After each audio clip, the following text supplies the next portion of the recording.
Hello. Welcome to Hello. episode 102 of the Parapod. You're back again with your hosts, Mark and Dawn. Oi, oi. Oh, what's the crack? This is a recommended film episode, as all episodes are from now on. Because we're doing 2 week episode, 2 week breaks between episodes. It's not really a break; it's just the interval between episodes when they're released. Yeah. For the sake of quality, for the sake of our mental health, our own sanity, really, because things be busy, man. Damn, is fucking October and September a busy ass time of the year? Yeah, what's the crack with that? Jesus, you know? I'm so drained and sleep deprived. You know, I'm not healthy at all. You know, it ain't good, bro. It ain't good. Yeah, I haven't had dinner today. I had to skip dinner because I didn't have time. I came home from work and the kitchen was being used. I was like, I have an hour window to make dinner when I come on to do the Parapod. I have an hour window between coming home and making dinner and like leaving. You know, so the kitchen was occupied. So I was like, row off, absolutely rowed off. I had a few hula hoops. Came down here a bit early, went into Alex. Lovely place. Usually, there was a homophobic attack in there while I was in the chipper. It was disgusting. Someone's going to the dogs. 4 euro per bag of chips and you get called a slur while they're at it. Yeah, like I was minding my business. Some child fucking starts hurling slurs at me. And it was also soaked in vinegar. So I actually, it was so bad at the end of the bag that I just threw it in the bin. So I'm running on empty here. But I'm feeling great because I have my Lucozade Alert. What? Yeah, what is that? It's caffeine, Lucozade with caffeine in it. Any use? It's really nice. Do you want to taste it? Yeah, it's Never tasted it before. It's really nice. High caffeine. Warning.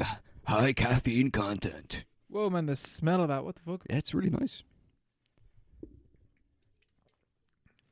Oh, cherry blast. That makes sense with the smell. It's pretty good. Yeah, it's very nice. I enjoy it anyway. It's quite cheap as well. I said it's like €1, is it? No, it's like 150 or something. That's enough. Yeah. But it's like a big can, no? Yeah. But anyway, yeah, busy times. How are you? How have you been? I'm good. Wait, what's our recommended film for this episode? Oh, sorry. Our recommended film is Black Christmas by Bob Clark, a 1973 film, which is commonly cited as the kind of foundational slasher archetype. You know? When is this film? Is it 73 or 74? Because I looked it up and I was getting different years. I think it was 73 because it was before Texas Chainsaw. Texas Chainsaw was pretty early in 74, wasn't it? From what I can remember, my fucking horror movie calendar in my head. But yeah, and then our Halloween episode is next week. We're kind of getting ahead of ourselves talking about Halloween ends. Finally. Yeah, at last. And we'll never talk about anything horror themed again. No, that's it. Yeah, that episode. Notorious. Yeah, this podcast that regularly talks about horror films. Nope. Yep, that's it. We'll be done. I actually gotta wait because next I got a few horror films lined up for next episode. Cool. I'm talking about some if you want to watch it. I don't know if it's gonna be your cup of tea. My tea bag. I think I'm gonna try and watch the Sadness. The Sadness. Is it sad? It's real fucked up. Is it depressing? No, it's a zombie film. Oh, okay. But they're not zombies. What are they? It's like an infection that makes people completely depraved. Depraved? What does it mean? Like they will do all sorts of violence upon you, and they're fully like they'll tie you up and torture you. Oh my god! Like it's not like brutal attacks that like flailing at you. Like they'll inflict as much damages on you as they want, as if a normal person, but it's just like they lose all empathy and stuff like that. Oh my god. So yeah, I don't know if that's gonna be your cup I of don't tea. know. It's gonna be real gory. Okay, maybe not. Real fucking gory. Gore isn't my vibe. Gore is not my vibe. No. But anyway, yeah, if you stick them up on the docket, we'll definitely have a goosey gander at them, Yeah, no. For sure. This time of the year is energy draining. It is. It is. It really is. I think it's something to do with the dead, The spirits. The spirit world. This is when it's, the gap between ours and theirs is thinning. You nearly reach in. They're reaching grab into by us. the balls. Be like, let go of me, you cunt. Yeah, grandmother, but ghost balls. Yeah. But yeah, it's draining time. It's getting so cold, so dark outside as well. I kind of like that though, to be honest. Oh, I love that. I have to say, love it. There's a real there's a huge vibe when you get on a bus late at night. Sorry, not late at night. During the winter, it's like you're coming home from work, or whatever. And there's something about the temperature, the smell, the sounds. I love it. Yeah. Something about it, I really like it. The street lights and stuff. Dark. Oh. Yeah, it's dark outside and you're on the bus and it's kind of warm and you're just like, oh, I can be at home soon or whatever. Or it's just like, you know, maybe there's Christmas music playing. You're like, oh my god, this is so cool. With the fire crackling on the TV. The fire is crackling. This is also a huge part of the vibe. Oh, I love it, love it, love it, love it. Just gonna change my light to orange because that makes more sense. Why is that? That's not orange. That's orange. That's not orange because that's orange. Yeah. Nah, it's not as good as the blue. I don't think. I like the orange. Like the orange. Yeah. Yeah, there you go. It suits. Even the salt lamp is orange. And the other lamp. And the other lamp. A lot of orange in this room because it's the Parapod, color. Exactly. Nothing else is orange. Nothing else. Orange is not has no other connotations within Ireland. None. No. It's only known for Parapod. Obviously not. No. I recently discovered. Was I talking about this last? No, I don't think it was. Cold showers. Oh. Man. How'd you get into that? I'm real into. I have no idea. I think I saw some TikTok or something talking about the benefits of a cold shower. And one day after work, I was bollocksed and like, you ever get like really stressed and you've like just like a fuzz headache? Like it's not like a proper headache, but like you're just like your head is wrecked. Your head is literally wrecked. Head's wrecked. Who's on? And like a day or two beforehand, I'd seen something about like cold showers, and I was like, I'm gonna have a cold shower tonight. So I my new routine is to take my sister's portable speaker and put it in the bathroom, knock on like 2 songs that are like, 3 minutes, 4 like I'm in the shower for like around 6 to 8 minutes, and get into the shower, knock it on really cold, hype myself up, maybe slap yourself in the face or something, and just stay in the cold shower for like that amount of time, and then you get do you out. Wash yourself or just stand? No, you're just I'm trying to get like really get it on my head, my neck, my back, pick it up, get underneath the armpits so like the veins and arteries get that, on my wrists, so my veins there, and the back of the legs, like underneath my knees, kind of. What are the benefits of the cold shower? Man, you feel like, I think it's just like the cold shower just puts you in like, not like a state of shock, but like that you adrenaline. You ain't having a headache after that. That's like your like really relaxes you, I guess is the only way to say, and like gives you like this nice kind of energy, but like this mellow kind of energy. Like I'll have a cold shower. I'm gonna like more or less 2, 3, 4 times a week now.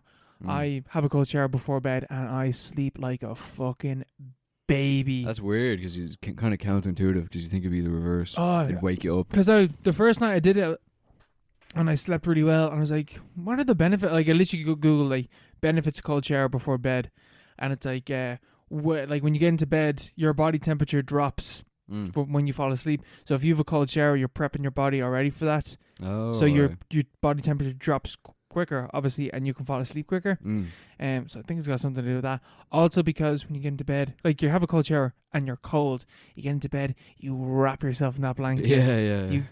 You feel so cozy, and then you just fall asleep that way as well.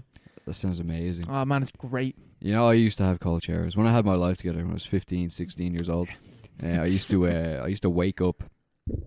I used to wake up at used to be in school. What time of school start? 5 to 9 or something like that. Yeah, 5 to 9. That's rings in my head. It's definitely what time does? Because I used to think like you'd be getting up mad early for school, but now I'm like, it's not even. It's like 9 o'clock. Yeah. It actually wasn't early at all. It's like 9 until 3:30. Why did those days feel like they went on forever? Yeah, I know. Yeah, nowadays we're like 8 a.m. to 5 p.m. Yeah, it's like, and that's working. Like it's actually working, not hanging out with your mates. But I used to get up like at like 6, half 6, like hours. Psychopath hours. Yeah, hours before I needed to be up. Hours before I needed to be anywhere. And I'd go for a run, I'd walk my dog, and I'd do all these like random things. And every now and then, sometimes in the morning, mainly in the evening, I would have a cold shower because I read about that it was good for like random whatever wellness things. Yeah. I read that it was good for building brown fat. So I had this idea that in some bizarre future I would be in a situation where I needed brown fat is insulation basically for your body. I'd be in some kind of Bear Grylls situation where I'd need to have bodily insulation to survive extremely cold temperatures. So I tried to adjust to it. So you're going to be like in Alive or something like that, the plane crash? Yeah. Man, I used to be obsessed with that whole case when I was like prepping around your that entire time. life for that to happen. Yeah. Started eating people and all. Well, I used to have cold showers and do all these weird things. And like naturally wake up at 6 a.m.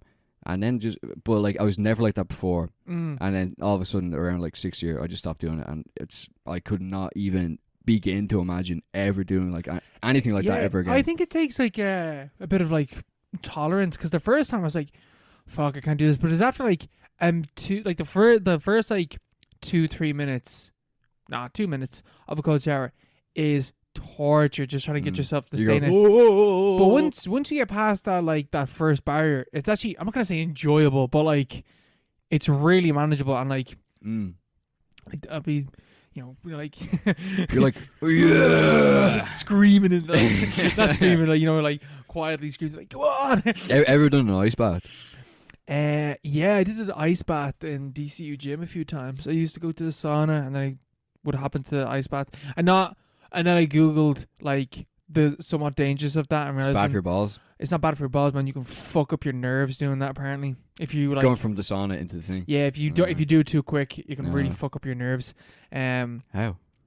Or maybe it's the other way around. No. I think it's being like in hot and sweating, and your pores being entirely opening, and then dunking into ice cold water for too long. It can apparently can really fuck up with your nerves. Yeah. It says bad for your teeth as well. If you drink tea and then you start drinking Coke, it's really bad for your teeth. Yeah. You can like break it and stuff. Or even the way when you're like divers, if they come too quick, they can just fucking die. Like it's just random rules like that where you have to like who died to figure that out? Yeah, that was the thing. Someone obviously got fucked up, and they're like, "What's happening? What happened to this person?" Yeah. Oh man, I heard this. But the ice baths, yeah, they're good. They're way more torturous though. Like I genuinely think you could only stay in them for like a minute at max. Really? To start with. They're fucking torture. It's like knives. Yeah, it's just like it's just everything about it. And like I don't know, I've never been in a proper bath. Like the one that they had was those kind of deep bins that they have in like pubs and stuff like that for the bottles. Yeah. I'm pretty sure that's what DCU basically had for that. It's just filled with water, and then there was a bottle bin. Yeah, just a bottle bin. You fucked the ice into it, yeah. So there wasn't even like couldn't lay out or like in any way feel comfortable. So I think like even naturally, if you take out the water, I think I can only sit like that for like a minute or two. So my problem is the ice. It's actually the container. Fix this. But no, yeah, I think cold showers are. I don't want like cold or ice baths. I'm just like no. I'm not about that life. Never mind. Even like because like I have warm showers, like hot showers in the morning. Yeah. Because I don't think I could feel clean in a cold shower. Why? I don't know. I just feel like I suppose if you're like you couldn't get the suds going really. Yeah, and like I wouldn't feel like I'm like removing, because I feel like you don't wash dishes with cold water. Yeah, so I feel like the same thing applies with the dirt and oils and grime, whatever that's on your body before you have a shower. Is like I'm not properly cleaning myself. Yeah, definitely. There's definitely something off about it. I know in Brazil and stuff, and all the hot countries, they regularly have cold showers, or at least like not warm showers. I'd imagine because if you did it, because it's so warm. Die.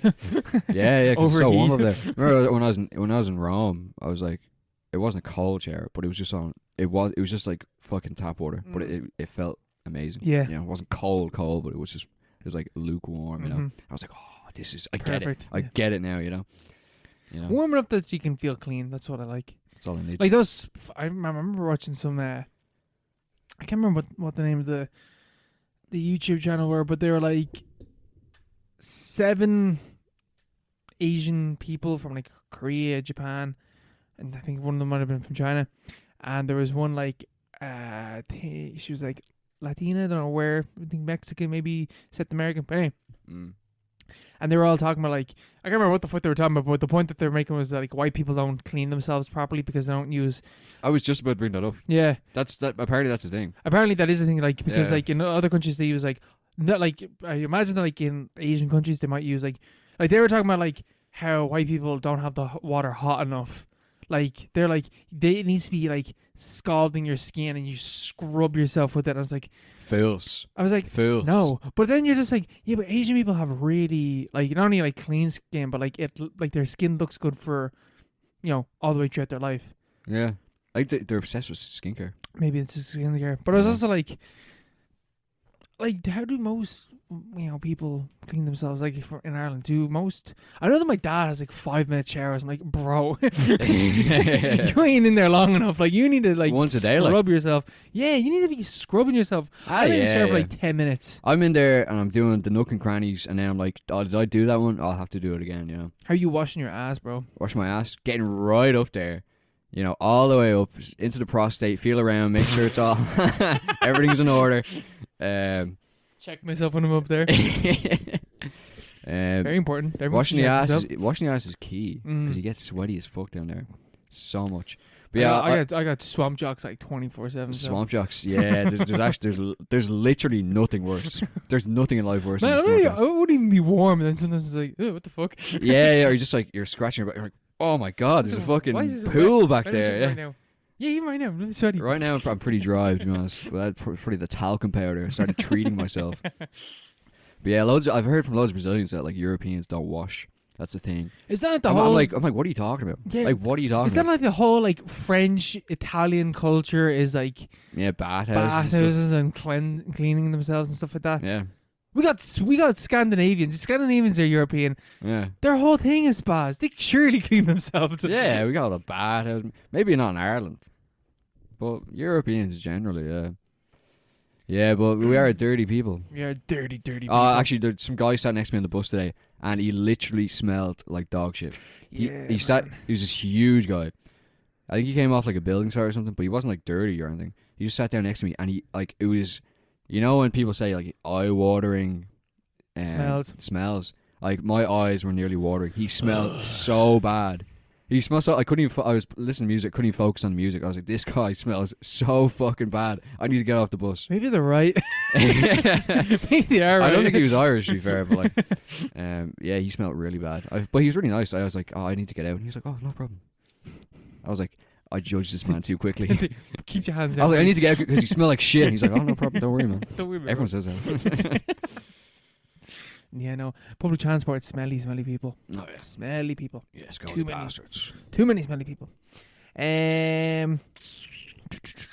Yeah, right. Let's start off with a horror film movie. We talk about... What else could we start off with? Do you want to start off with something else? No, we only have horror films. Oh, yeah, true. Yeah. We got 4 things on the docket. They're all horror related. Yeah, I watched Pulse. Oh. I need to look up this... I talked about this director before. Remember I talked about ages ago a film called Cure. It was a thriller, horror film about a serial killer. The film is directed by Kiyoshi Kurosawa. Kiyoshi Kurosawa. Cure. What was it about again? Serial killer. A wave of gruesome murders is sweeping Tokyo. The only connection is a bloody X carved onto the neck of each victim. It was like the serial killer was like hypnotizing people, basically. Oh, yeah. But Pulse is a film from 2001? 2001? Oh, too good. 2001. And what a year. This is a weird film. Like, all the points we're going to be talking about are like... Okay, so we'll start off. Film starts off with these people talking about, like, one of their mates having not come out, like, in ages. He had this tape or something, and they haven't seen him in ages. So one of them goes in to find him and be like, oh, are you done with the tape? Like, can I borrow it or whatever? And he's like, yeah, sure, no, here you go, take it. And she's like, oh, thanks very much. And then she walks into the room, gets the tape, and she comes back out, and he's not there anymore. And she's, like, walking around, and she's, like, Josh, where are you? Whatever the fuck his name was. Definitely wasn't Josh, but Josh. And she walks into one of the rooms and he's just hung himself. And oh my god. She's like, what the fuck? What's on this tape? It's like The Ring. And yeah, no, I genuinely thought it was going to be like something like The Ring. But then there's another character. And man, it literally took... I was watching this with my family and we were like an hour and 20 minutes into this 2-hour film before we realised that there was 2 separate stories going on at the same time. Oh god. I was like, I was so confused. Like, why are we coming to... Like, when the fuck are these characters... Like, do they know each other? Because it's just like, it doesn't properly introduce the characters. It kind of just like starts with 2 different timelines, and you're not fully... It's not even timelines, they're going on at the same time. And the people kind of know each other, but like the main character of each story then eventually meet. But I just found that very unclear at the start of this film. Yeah. So we then cut to another fella, and he's just like surfing the web or whatever, and he comes across this like really fucked up weird website that like kind of starts to take control of his computer basically. And it goes on from there. Basically what is going on is that people are seeing a demon or a ghost or something like that, and it's causing people to kill themselves. And if they don't kill themselves, they literally just evaporate and disappear. Like, why? I mean, like at the end of like Endgame, like the click bits, where they just like turn to dust. Oh man. I'm gonna go into like full spoilers about this film. I don't really like. I do recommend this film because some people might really like it. It is like scary for like the first like half an hour, and then it's just really not. Really, I found it really fucking boring. Yeah. Really fucking boring. How long is it? 2 hours and 20 2 minutes? hours. No, just 2 hours. 2 hours. All right. Yeah, still kind of long. Still long for a horror film. Yeah. I mean, you only enjoyed the first like half an hour, and then the next hour and a half, you're just like bored and like getting what it's talking about, but being like, okay. Yeah. Basically, one of the characters, they're like trying to figure out like what's going on, how is this happening. There's all this stuff about these different rooms being possessed. Basically, what's happening is that the other world, the other dimension, whatever life is beyond our current reality, is filling up, and the ghosts and of the dead are now finding different mediums to exist in, so they are existing on the internet. Oh, okay. Because it's 2001, this new, realm has been discovered. Very, putting ghosts on tape. Putting ghosts on like tape. Stone tape, like almost. yeah, basically, yeah, and like they're infecting computers. They're interacting with people now, and essentially what's happening is that the ghosts are making people either kill themselves or to get so lonely that they just disintegrate. Oh no, still going. Oh, Jesus Christ, my fucking... Yeah, it keeps doing that where it's like it'll go trees. Oh my god. Miats. Basically, what the film is essentially saying is like, and what like it's exploring, and which is impressive because it's like at this like 2001. This is like the start of the web, is being like investigating that the widespread of the internet is just gonna isolate and then alienate people from one another, and people are going to become so lonely and depressed because of this effect that the internet's having that okay, let's just ignore it. Let's just not look at the screen. I don't like how it's doing that. And it's causing people to get so lonely and depressed that they kill themselves, and it's like widespread, like it is spreading across to everybody. Like at near the end of this film, it's like post-apocalyptic, that like everyone's just disappeared, and there's only like a few people remaining, and they're all trying to survive. And if you interact with a ghost, it's gonna infect you with this loneliness, which is like, that's a really cool like revolutionary idea at the time, of like looking at this medium that we've looked at and been like, man, the endless possibilities, like what the web can do. It can connect everyone. We can have this global village type of shit. But the actual reality that we're living in now is that alienation and isolation that comes with the internet for a lot of people. And it's cool that in 2001, this guy, whoever the director or writer or whoever made this film, like, to investigate that aspect of the internet. It's cool that they did it in 2001. Okay, something fucked up with the audio there. Audacity shot the bed. Thank you. Shot the bed 3 times. We have to cut the last 4 minutes of our conversation, so we're going to have to start again. So yeah, Pulse. No, yeah, the first... Thank God we have a script. Thank God. Oh my God, let's scroll back a bit. Okay, yeah. All right, wait, I need to find my place. Oh, yeah. Oh, good. Okay, Found me where? yeah. Okay, good. Yeah, no, it's for those first 30 minutes, class, and there's great imagery in it. I just showed you a clip there of the ghost lady. The ghost lady, and one thing that you said as well was the aesthetic. That's, thank God we went back and watched the clip because I can talk more about this film now. The aesthetic of this film is so it's a 2001 film shot on video, I guess. It is grainy footage. So that really aids itself to horror. Where I remember watching I think it was a H Bomber Guy video or something like that, where he was talking about some of the stuff that we've lost with the grain. Not the grain. Something that we lost with Blu-rays and high definition and stuff like that is when you had a VHS tape and stuff like that, and there's a bit of grain to it.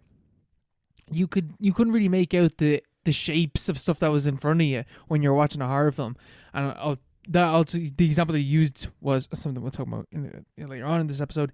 Is Alien, and being now we can see the alien in HD, and there is something kind of lost there where you don't in shitty grainy footage, you don't really know what you're looking at, and it really works in this film, especially in those first 30 minutes.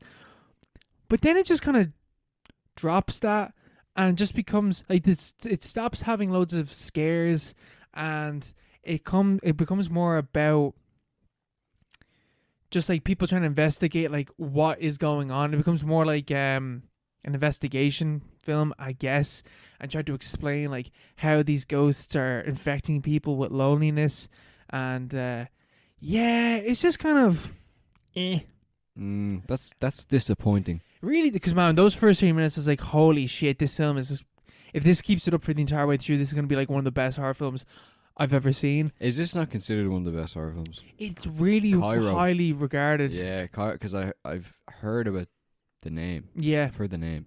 Yeah, I've read the name somewhere anyway. Which is I've never heard of Pulse though, but it's just the English it's just title, the English title. Yeah. It is it is really highly regarded. When you go onto Letterboxd and stuff like that, it's 3.9 or something like that, or 3.7, which is really high for a horror film and stuff like that. But it's just I just didn't find it interesting at all. The characters is kind of I think it's retroactively people have fallen really in love with it because of how it's dealing with the internet, and how it talks about loneliness spreading on the internet and infecting people. That is 2001. That's more than 20 years ago. And we're making films about that now. Yeah. And this film did that back in 2001. Yeah, none of the films made now really have anything more to say about it, which is really weird. You know. It's oh yeah, Unfriended. Yeah, we already have Unfriended. I don't think Unfriended even goes into that. Yeah, you don't really have World's Fair. About yeah, we're all going to World's Fair. Similar kind of vibe, but thematically, it doesn't build a lot. It kind of goes more into detail because the internet culture exists, whereas in 2001, it wasn't. Yeah, it's not a thing. It was comic book guy and Simpsons. Yeah. Kind of caricatures. That worst horror movie ever. Yeah, that was internet culture. So thematically, it doesn't really build much on what they talk about in Kairo. Kairo, yeah. What you're saying, yeah. Yeah, Pulse, Kairo. I call it Pulse because that's Pulse. the version I watched. Pulse is also cool. It's Pulse is they're ghosts, so they're giving a new life in the virtual pulse of the internet. It's pretty cool. Because apparently, some people I didn't even know it because just based out stuff I was reading about this film. is that in the early 2000s, people did think that there was like monsters and shit on the like in the depths of the internet, that there wasn't something that you'd created, it's something that was discovered. Yeah. Well, that's still a theory, isn't it? I guess so, but those people are fucking idiots. It's more like AI though, isn't it now, Yeah. It's like, is the internet conscious? I'll accept AI before I accept that there's literal demons on the internet. Who knows, man? Who knows? Those creepypastas, if I ever get one of those chain mails, I still pass it on to all my contacts. Just to be sure. And I always give those Nigerian princes my PPS numbers. And I made a lot of money off them. A lot of money. That's how we made the power pod. Yeah, that's how do you think we bought these mics? It's got nothing to do with that COVID payment. Oh, jeez, the Leo books. Oh, how I miss them. Oh, long live those days. I just want to be on the doll. But no, Kairo, it's good.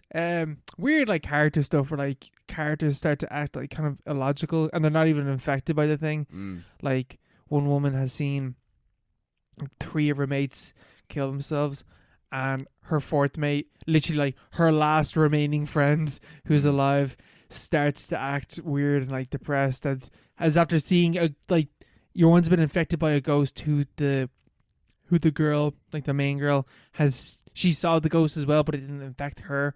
And she's aware of like what's going on, and her friend is looking out of a open window on the top floor of this apartment, and she's just like the main character's like acting as if everything is completely normal, which I guess is trying to say something, but it doesn't come across like that. It just comes across as like illogical character writing. Yeah, maybe. Because even the fact that like that girl then like disintegrates into like loneliness or whatever, and then your one's like, oh my god, which I guess that is saying something, but it doesn't come across like that in the moment. It's like, I didn't want to see it. Yeah, it's like I refuse to see it. I refuse to see it. She should have done something in the moment before it was too late. But yeah, it doesn't come across like that when it's happening. Yeah, you kind of need that. Yeah, that's like fucking communication 101. Yeah. Communicative medium. Make it make sense. Yeah, make it make sense. Does Jeffrey Dahmer make any sense to you now?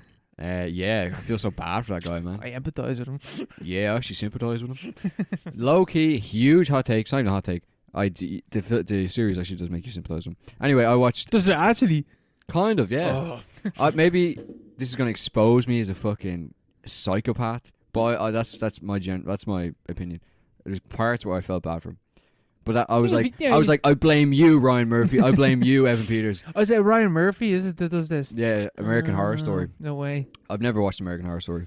It just seemed kind of too cheesy for me. American Horror Story, every season has like the first half is really good. Like the first like 6 episodes or 7 episodes are really good, and then there's 6 or 7 more episodes, and they are dog shit and a absolute pain to watch. Yeah. Jeffrey Dahmer is not like that. Okay, good. Like the series, not the guy. He was a constant pain. Yeah, he was not a great guy. The more I hear about him, the less I like him. But yeah, Dahmer is the new series out on Netflix. It's a rare foray for me because I don't watch Netflix series. Oh, you never watch? I don't watch Netflix. Like this generally. I think something came out. This is the 4th biggest show that Netflix has released. I wouldn't be surprised. Squid Game, Stranger Things, and some other thing that I've literally never fucking heard of. I don't know what it's called, but never heard of it. Yeah, but God knows, like. God, like there's fucking they have NPCs just watching that stuff all day long, So this is a million hours of watched on the weekend. By who? Like, yeah, I never watched Squid Game, never watched Stranger Things. I watched Jeffrey Dahmer. I'm coming out of the closet as a Jeffrey Dahmer fan. This is a great. Is he your favorite serial killer? Top 10 favorite serial killers. No, I'm a fan of the series.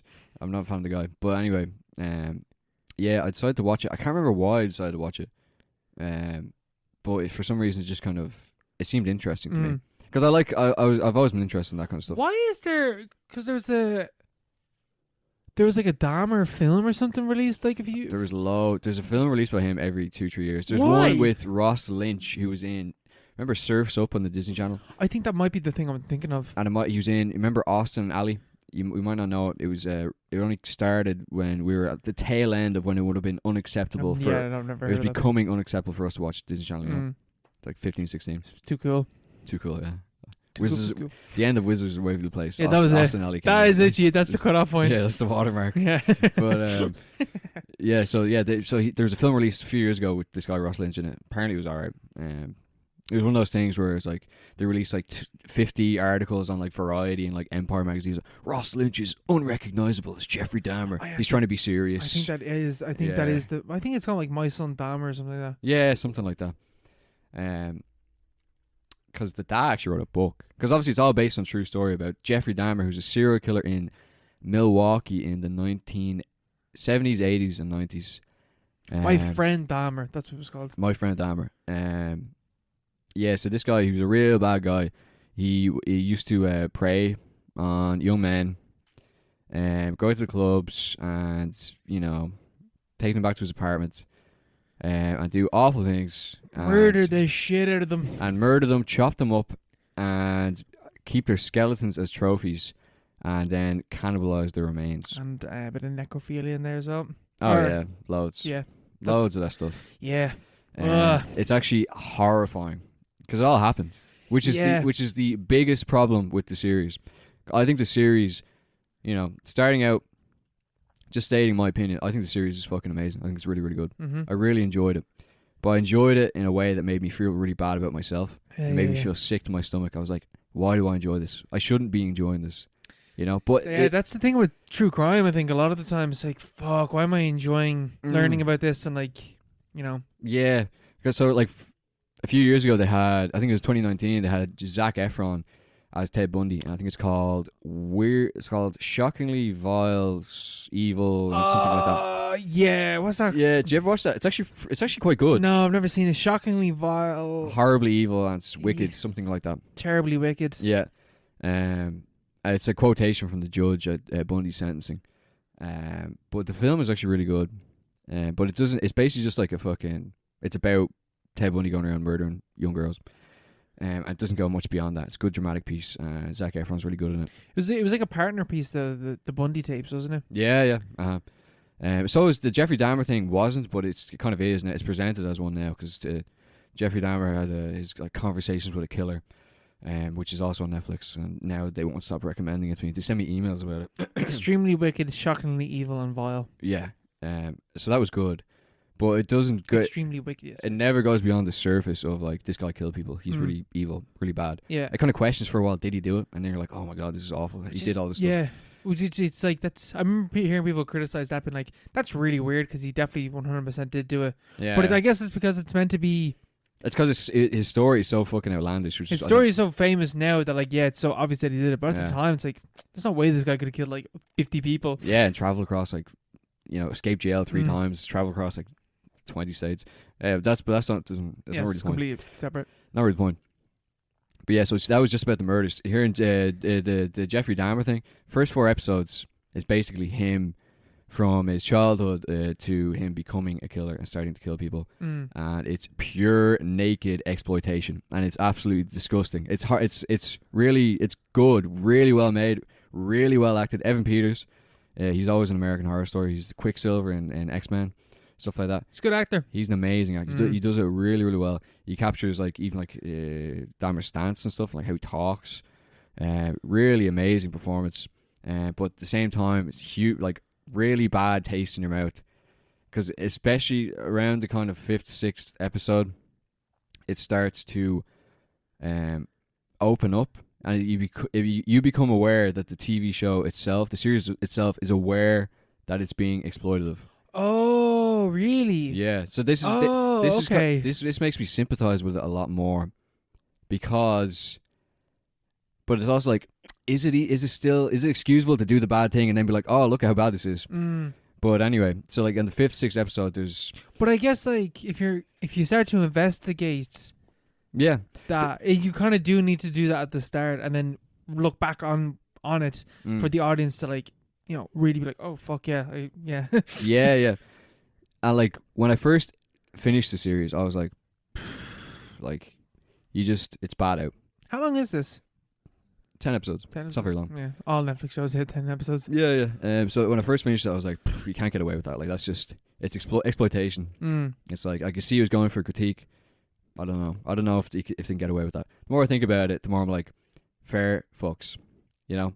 Yeah. Well, not fair fucks, but like because a lot of people are really angry about the TV show. Oh, I've heard very angry. Yeah. Like the victims, because this happened. This guy was arrested in 1990, I think. He's 91. 91, yeah, and he was and he got away with it for ages and stuff like that. That's part of the TV show. And he only died in 1994. Most of the murders happened in like the kind of late 80s. So, and they're all young men. So if that was your brother, if that was your son, if that was your, you know, your whatever, like your relative, you're like 50 years old right now, and you're fucking. There's a Netflix TV show about your relative being butchered and eaten by some crazy guy, and it's kind of from his perspective. And it's like it's about him. It's about him. He's the main character. Yeah. It's from his perspective, and you're kind of made to feel bad for him at different points, because it's from his perspective. Yeah. So, in that sense, it's horrible. Like absolutely. Like that is like unforgivable. Like there's some of the scenes where he's like cannibalizing human remains. Yeah. Where you're like it actually makes you feel sick. Yeah, just thinking about like if that was he did that, and like if you're a relative watching that, like you would be livid. Yeah, there's no way, because you know when you're watching like a Hannibal or some, like you're watching some fictional tale, you always have that barrier, be like, oh yeah, but this isn't real. Like sure, this does happen, but this case here isn't real. Yeah, but that barrier is not there when you're watching this TV show. It's not there at all. It's kind of like Hannibal in a certain way, like the TV show Hannibal, because Hannibal is like super stylized, like uber stylized, and that's the kind of point of the show. And obviously it's not real. Jeffrey Dahmer, the Netflix series, is also kind of stylized and like aesthetic. I don't, you know. Yeah, because for the first four, all the murders and stuff like that, how he's like kind of carrying it out, how he's like just how he's gone about his things. It's really well shot. It's a really good TV show, but it's like the subject matter, like these things actually happen. Actually happen. It's icky. But yeah, the fifth, sixth episode starts opening up a bit. It starts going into how he got away with it. You know, why he got away with it. Yeah. Different things like that.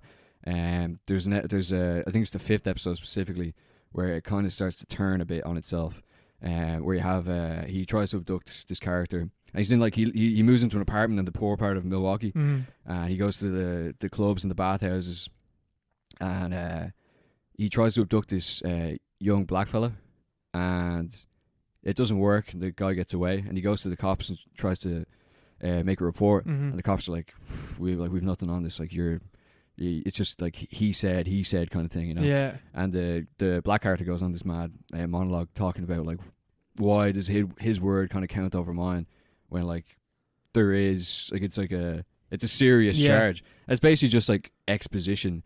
It's the show kind of like coming to an epiphany, like a scripted epiphany, being like what is this? We spent the last 4 episodes going into like the unique individual kind of cloistered evil of this monster of Milwaukee kind of thing, but like what is that compared to the what enables the evil, like the systemic kind of like the broader forces which allow something like that to happen? Because all this true crime stuff is always obsessed with like, it's like, oh, Bundy, like all these names, Bundy, Dahmer, Gein, there's so many others, Richard Ramirez, Gacy, stuff Gacy. like that. Gacy's actually kind of part of the story at the end, because he was like inspired by Dahmer in some way. So he shows up. The show is execution. Man, I start reading into him after the end of this thing. What the fuck? Yeah, he was, man. Not that he was worse, but well, he had more victims, so he was worse. But like, Jesus Christ, what the fuck? What the fuck? And he had accomplices, and he just like, nah, forget him. Man, he sold his artwork and stuff like that in prison. Yeah. For like a lot of money. Yeah. Oh God. At least he got executed. Dahmer got fucking beaten to death in prison, didn't he? He got smashed to death. Yeah. That's the fucking like. He was battered to death by some crazy guy in prison. Like, you know, there is, maybe this is the wrong way to look at it, but this is the way I look at it, is like, you are always like, when you hear like, you know, they die by lethal injection and stuff like that, it's like, it's a bit stupid. That's a peaceful way to go out for the amount of fucking carnage and violence and torture and bloodshed that you caused. And it's nice, it's somewhat refreshing to know that Dahmer was beaten to death, which is not a nice way to go. Yeah, beaten to death with a pole. Yeah. And like him and some other guy and who like killed his wife. Alive for a bit afterwards as well. Yeah, he did. He actually survived the beating and then he passed away. Died. Um, That's a kind of. I know that's like a real vindictive, fucked up thing to think about, but like, it's No, emo. It's not a You're nice there, thing, right. but just like there is some not justice, but it's like at least you got a taste of what you dealt out. yeah, definitely. But yeah, after that episode, there's another one, which is like so hard to watch. I think it's the 6th episode. I don't want to spoil it. If you want to watch it or anything, it's not really spoilers because they all happened. As well. I don't know if I want to watch this show because like Melissa was like, "Oh, we can watch that Dahmer show," and I was like, "Oh, I don't know," because she doesn't know anything about his case. It's like, "Oh, I know stuff about that case, and I don't know if I want to see that." Yeah. How much does it go into the murders and stuff like that? Like, is it really? It's not like they show it, but it's not like it's Because not him. Like it doesn't show everything. I always think that like something that like really like truly upsets me about the Dahmer case is when one of his victims escaped and tried to tell people and they didn't believe him and they brought him back to the apartment. That's a huge part of the show. Oh, that's man, like that's nearly a centerpiece of the show. That fucks me up when I think about it. Nearly a huge part of the second half of the entire series is about that and about his family. Yeah. Because what happened was he'd been done for child molestation in mid 80s or something like that, and it was this kid who was like he was the son of like Laotian immigrants or whatever, and he got sentenced to it was like a year in prison, but he got work release and stuff like that, so it wasn't that bad. And it was wiped from his record afterward. And then people started reporting. Loads of other people reported him. He had like a criminal record, and nothing ever happened about it. But then, like when he was kind of escalating his the rate of killing, and it was that case where he got this kid. He found this kid. He's 14 years old, and he escaped and tried to get help. That was the brother of the chap who had been molested like 5 years before. So like that family, like fuck in hell. The dad's actually main character for the second half of the series. You know, I don't know if I want to watch that. It's actually it's awful. It's the same thing as I don't want to watch Now They See Us or When They See Us. What's that? You know the one about the Central Park 5, the 5 wrongly accused black kids that were sent to prison? No. For like a rape that none of them had ever committed, and it was just like completely. It's like, just like you had to have done it, and like in real life, one of them was sentenced to a male prison and like comatose because of what happened to him, like psychologically comatose because of what the men did to him in prison. I was like, I don't want to watch that. That's it. Like that's where I get a bit of a. The more I think about it, the more I have a bit of respect for the show, because obviously the first part, pure exploitation, just horror, pure horror, it actually happened. But then the second part, it's a kind of a subversion of like true crime in a way, because it's all about true crime is always about this person did these horrible things. Oh look, you must feel so bad for the victim, this poor victim. You know, imagine their last moments. All this horrible, like just bad stuff to think about. Yeah, and it's just kind of offensive. After it's a bad taste in the mouth. Like it's interesting, but like it's interesting in a way that makes you feel dirty afterwards. Yeah. You know, but then the second, this shouldn't be entertainment. Yeah. Like, you know, and the second half of the series just goes into the like the horror behind the crimes, basically. Like why is this crime, like asking the question, why is this, how did this happen, why was this allowed to happen, and it makes a distinction because something like I think half his victims were black, and like a lot of them were immigrants, but like the show doesn't really say like, oh, like Jeffrey Dahmer was this racist, you know, Milwaukee monster. Yeah, like the guy, like as I said, like at certain points you're like, you feel bad for Dahmer. He's just some guy. He was fucked in the head, but he was just some guy. Like, there's nothing like especially like unique about him, which is a horrible thing as well. But it's the fact that the system, like the policing, the area that he lived in, all these things kind of like all these elements came together, and allowed for him to kind of, it made it easier for him to kill people who were like, you know, just kind of left behind, who the government didn't care about, the council didn't care about, the police didn't care about. even when they came to them like with evidence and saying like this guy, even after he was convicted of doing stuff to minors and stuff, and nothing was ever done, and it's about the community and the families kind of like coming together to work towards something which would see some kind of like satisfaction or some way of building it back up or building themselves back up. And it's not like, oh, they all held hands and like Jeffrey Dahmer died and everything's grand now. It's like this, you know, it's more like, it's just kind of like, it's an ellipsis at the end of the show where it's like, you know, this isn't the past, like as much as, you know, his victim, as much as this is a recent crime, it's also, you know, a recent problem and an ongoing problem. Yeah. These things still happen. That sounds good then. And that this is like the horror, like the flip side of the horror of like the actual act of killing is like how the killing is permitted to, how it was like kind of carried out, how it was permitted to be gotten away with in the first place. That's fucking heavy. You know, I think that I get. Maybe I'm giving it too much credit, but I think I have a lot of. That's what you got from it, like. Yeah, I haven't seen any other true crime kind of series or documentary that like went into the territory that it does. Yeah, you know. So I have respect. It's also just it's filmed, acted, done really well. Yeah, production wise, it's Netflix. Like. Written really well. Ooh. No, way better than Netflix. Oh yeah, way better. Oh really? Yeah. Man, it seems like Netflix like shows at the moment. Like people are like Squid Game. It's like really high production value, like really well written, really well acted. This, that, what you're talking about. Yeah. It seems like you know, those smaller Netflix shows, they're like putting their budget into somewhat good things, and then they also, you know, far out 2.5 hour long episodes of Stranger Things, which I know a lot of people enjoy, but Jesus Christ, man. 2.5 hours. Who has time for that? Like, fucking hell. But yeah, no, good show. Yeah, sounds good. Yeah. We go for a break. Yes. A little break. And now, not onto our recommended film, but onto our new series franchise review that we will be going through for the next foreseeable future. We will be talking about the Alien franchise. Starting off, of course, with Alien. 1979. Yeah, I was going to say 8, but it's like, no, but that's Halloween. 79. Wait, is Halloween 79? Or 78? Yep. Okay. Wait, 78? Yeah. Oh, yeah. Dead on.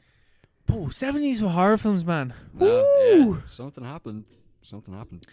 And now it's just gone.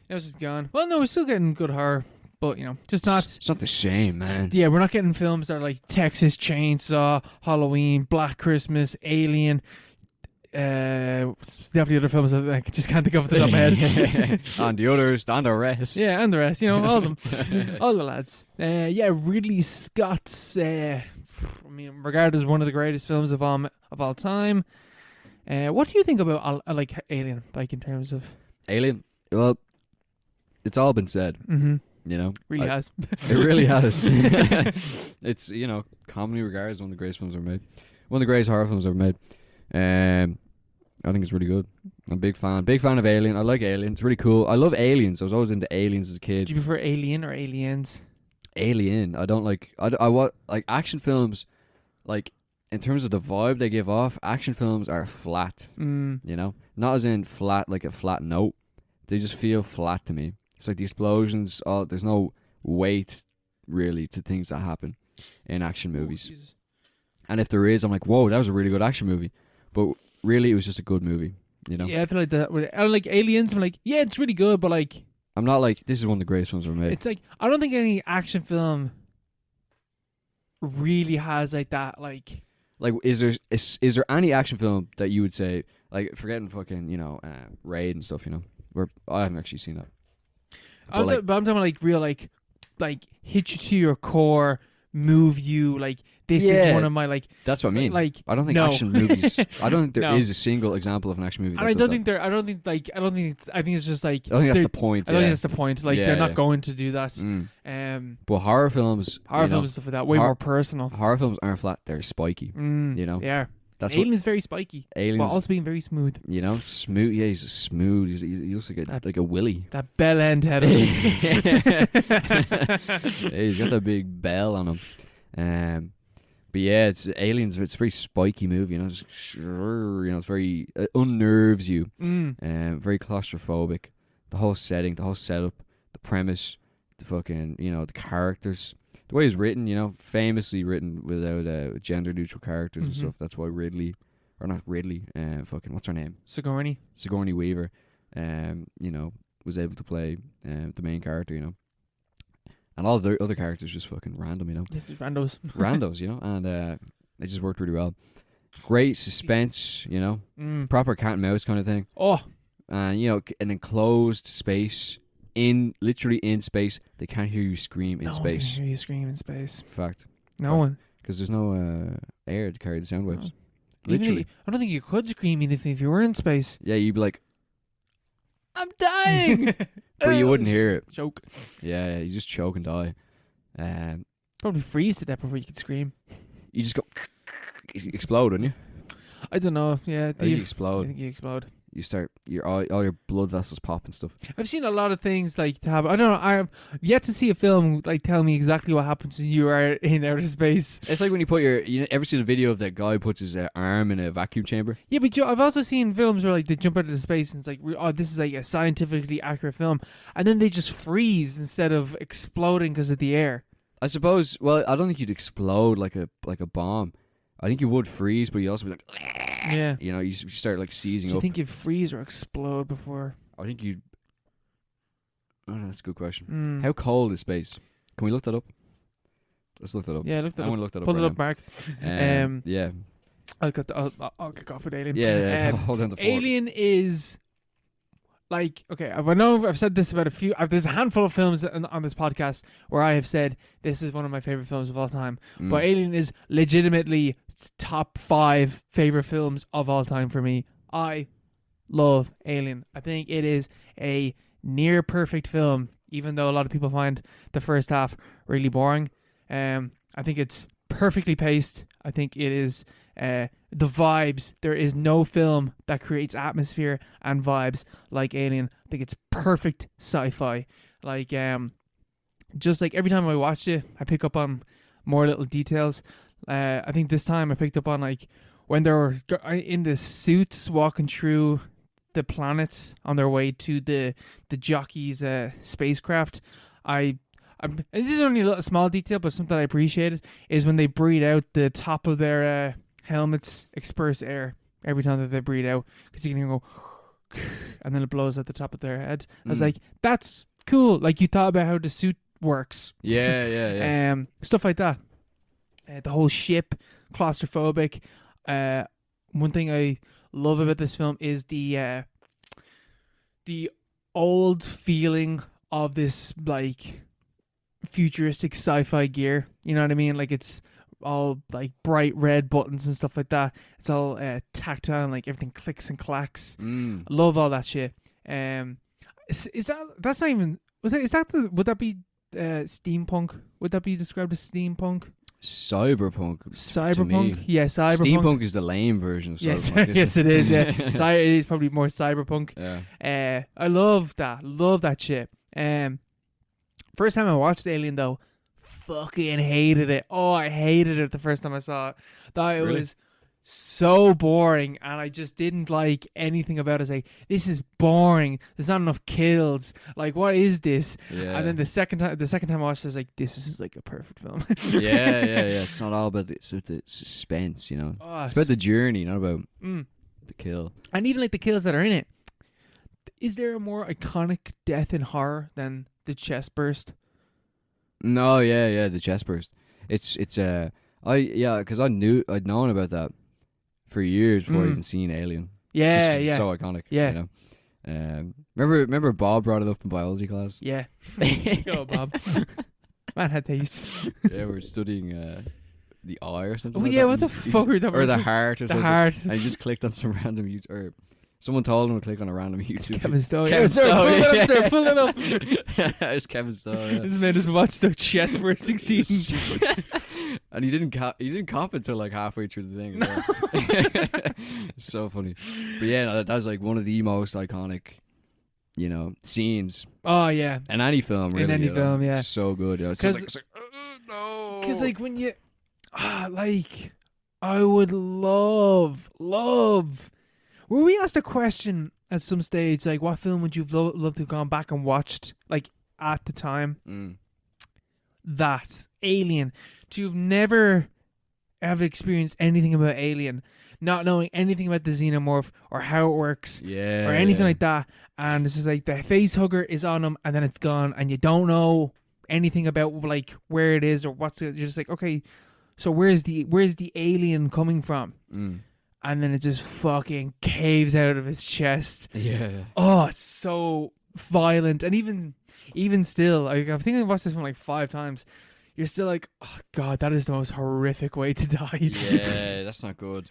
That's not good. Yeah, that's true horror, because it's proper, like, I don't know, I can't think of any examples, because like aliens are such a huge part of popular culture. Yeah.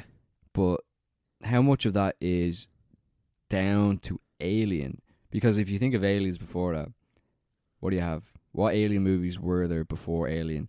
You have like fucking Invasion of the Body Snatchers.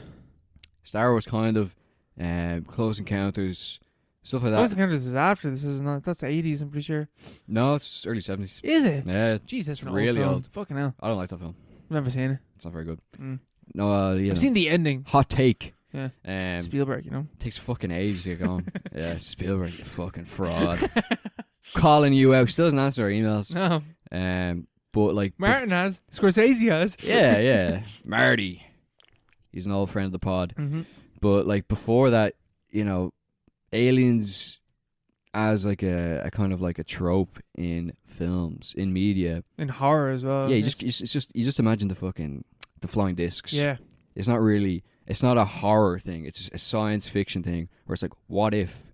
It's one of those all like Dime novellas or whatever. It's like one of those. It's just kind of an outlandish story. It's like, what if this happened? But I feel like Alien is kind of a turning point where it's a confrontation with the idea, like the actual like metaphysical idea of like something entirely alien to the perfect killing machine that could exist in what if something evolved, like properly evolved outside of like Earth? Yeah, and you're trapped basically in its domain, and you're in space. I don't know if any film had even like properly grappled with the horror of like the idea of being like in space. You're by yourself. Yeah, it's not like no one's coming for you. It's not like the Jetsons or like lost in space. Versus you're in space, but it's like you're trapped in a vacuum. You can't get back home. There's no way back, and like you are like trapped in there. It's a perfect like premise for like a good dramatic story. At the very least, there wasn't a big major film that did it. Yeah, definitely. And I think as well part of why Alien stuck around for so long is not only is like the initial Alien like so fucking scary, like this perfect killing machine organism, it's the symbolism of it, like the subconscious stuff that is going on in this film, the male rape stuff that's in this film, like the face hugger sticking its long tentacle down your throat and impregnating you, and if you try and remove it, it'll just fucking kill you, Yeah. Ooh, like that idea is something that men at the time, it was very touchy and not talked about, and this film's still is and bringing this to the forefront of its horror. It's like, Jesus fucking hell. Like that's horror at its best, Like, I know that like the characters are like non-gender specific, but I think it is important that the face hugger, that the where the alien comes from is played by a male character. That is important. Yeah. Oh, definitely. Yeah. There's so much subtext going on. I don't know how much of it was intentional, but it feels like there's just the way it kind of ended up, and the fact that they are not gender non-specific. That kind of points to the idea that there was something, that there's deliberate choices made in the actual production of the film. I remember only just like when I was doing a bit of research on this, I came across this clip of one of the writers. They were trying to figure out like how do we get the alien on the ship? Like how does that make sense? And one of the writers was like rang his mate, whoever he was writing the script with. Can't remember which one, because two dudes wrote this script. One of them rang the other one, was like, what if the alien just fucks one of them and impregnates them? And they're like, and he's like, what? It's like, what if if the alien impregnates them and it bursts out of them then, and the other is like, oh, that's so fucked up, Jesus. Yeah, body horror. Is this you written into it that like the alien fucks them and then impregnates them? Yeah. It's messed up. It's combining all these like tropes, you know. It's not just like the other, like the ultimate other, like an actual alien being, you know. It's like it's the body horror elements as well. It's like something inside you. And just like even like just like relationships between other human beings, and like weaponizing it to, you know, it's the perfect kind of like after you make that film, like Ridley Scott has made a load of terrible films, but like like after you make that, you're finished. You could have like you right off the Sunset after this, like, you know, you can just finish. Like this is it's the perfect combination of elements. Everything just came together really, really well.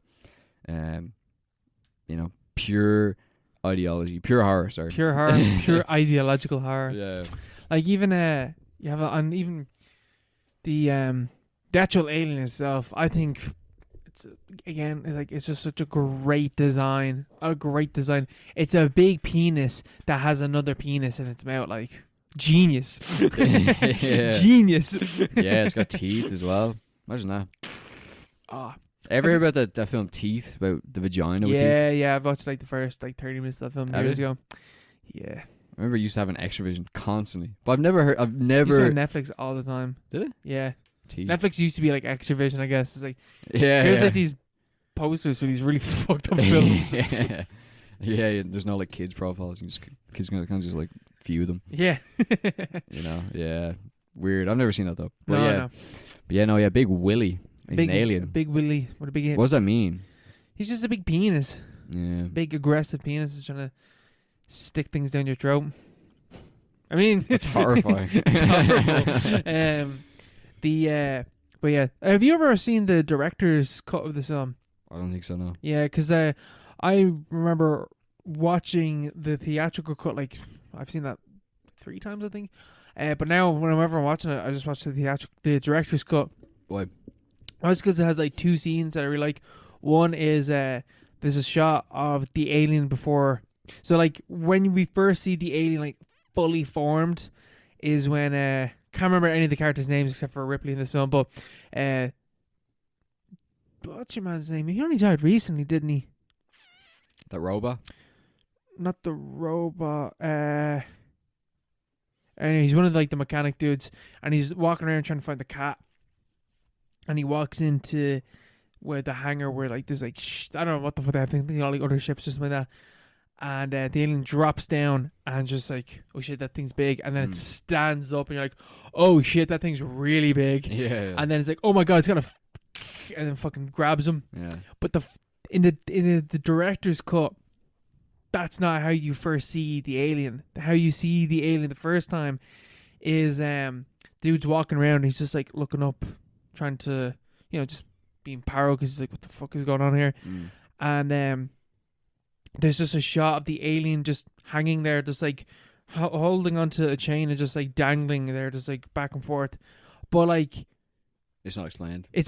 And if you watch that as a first time viewer, like, because like obviously if you enjoy Alien, you obviously, and now especially we all know what the alien looks like.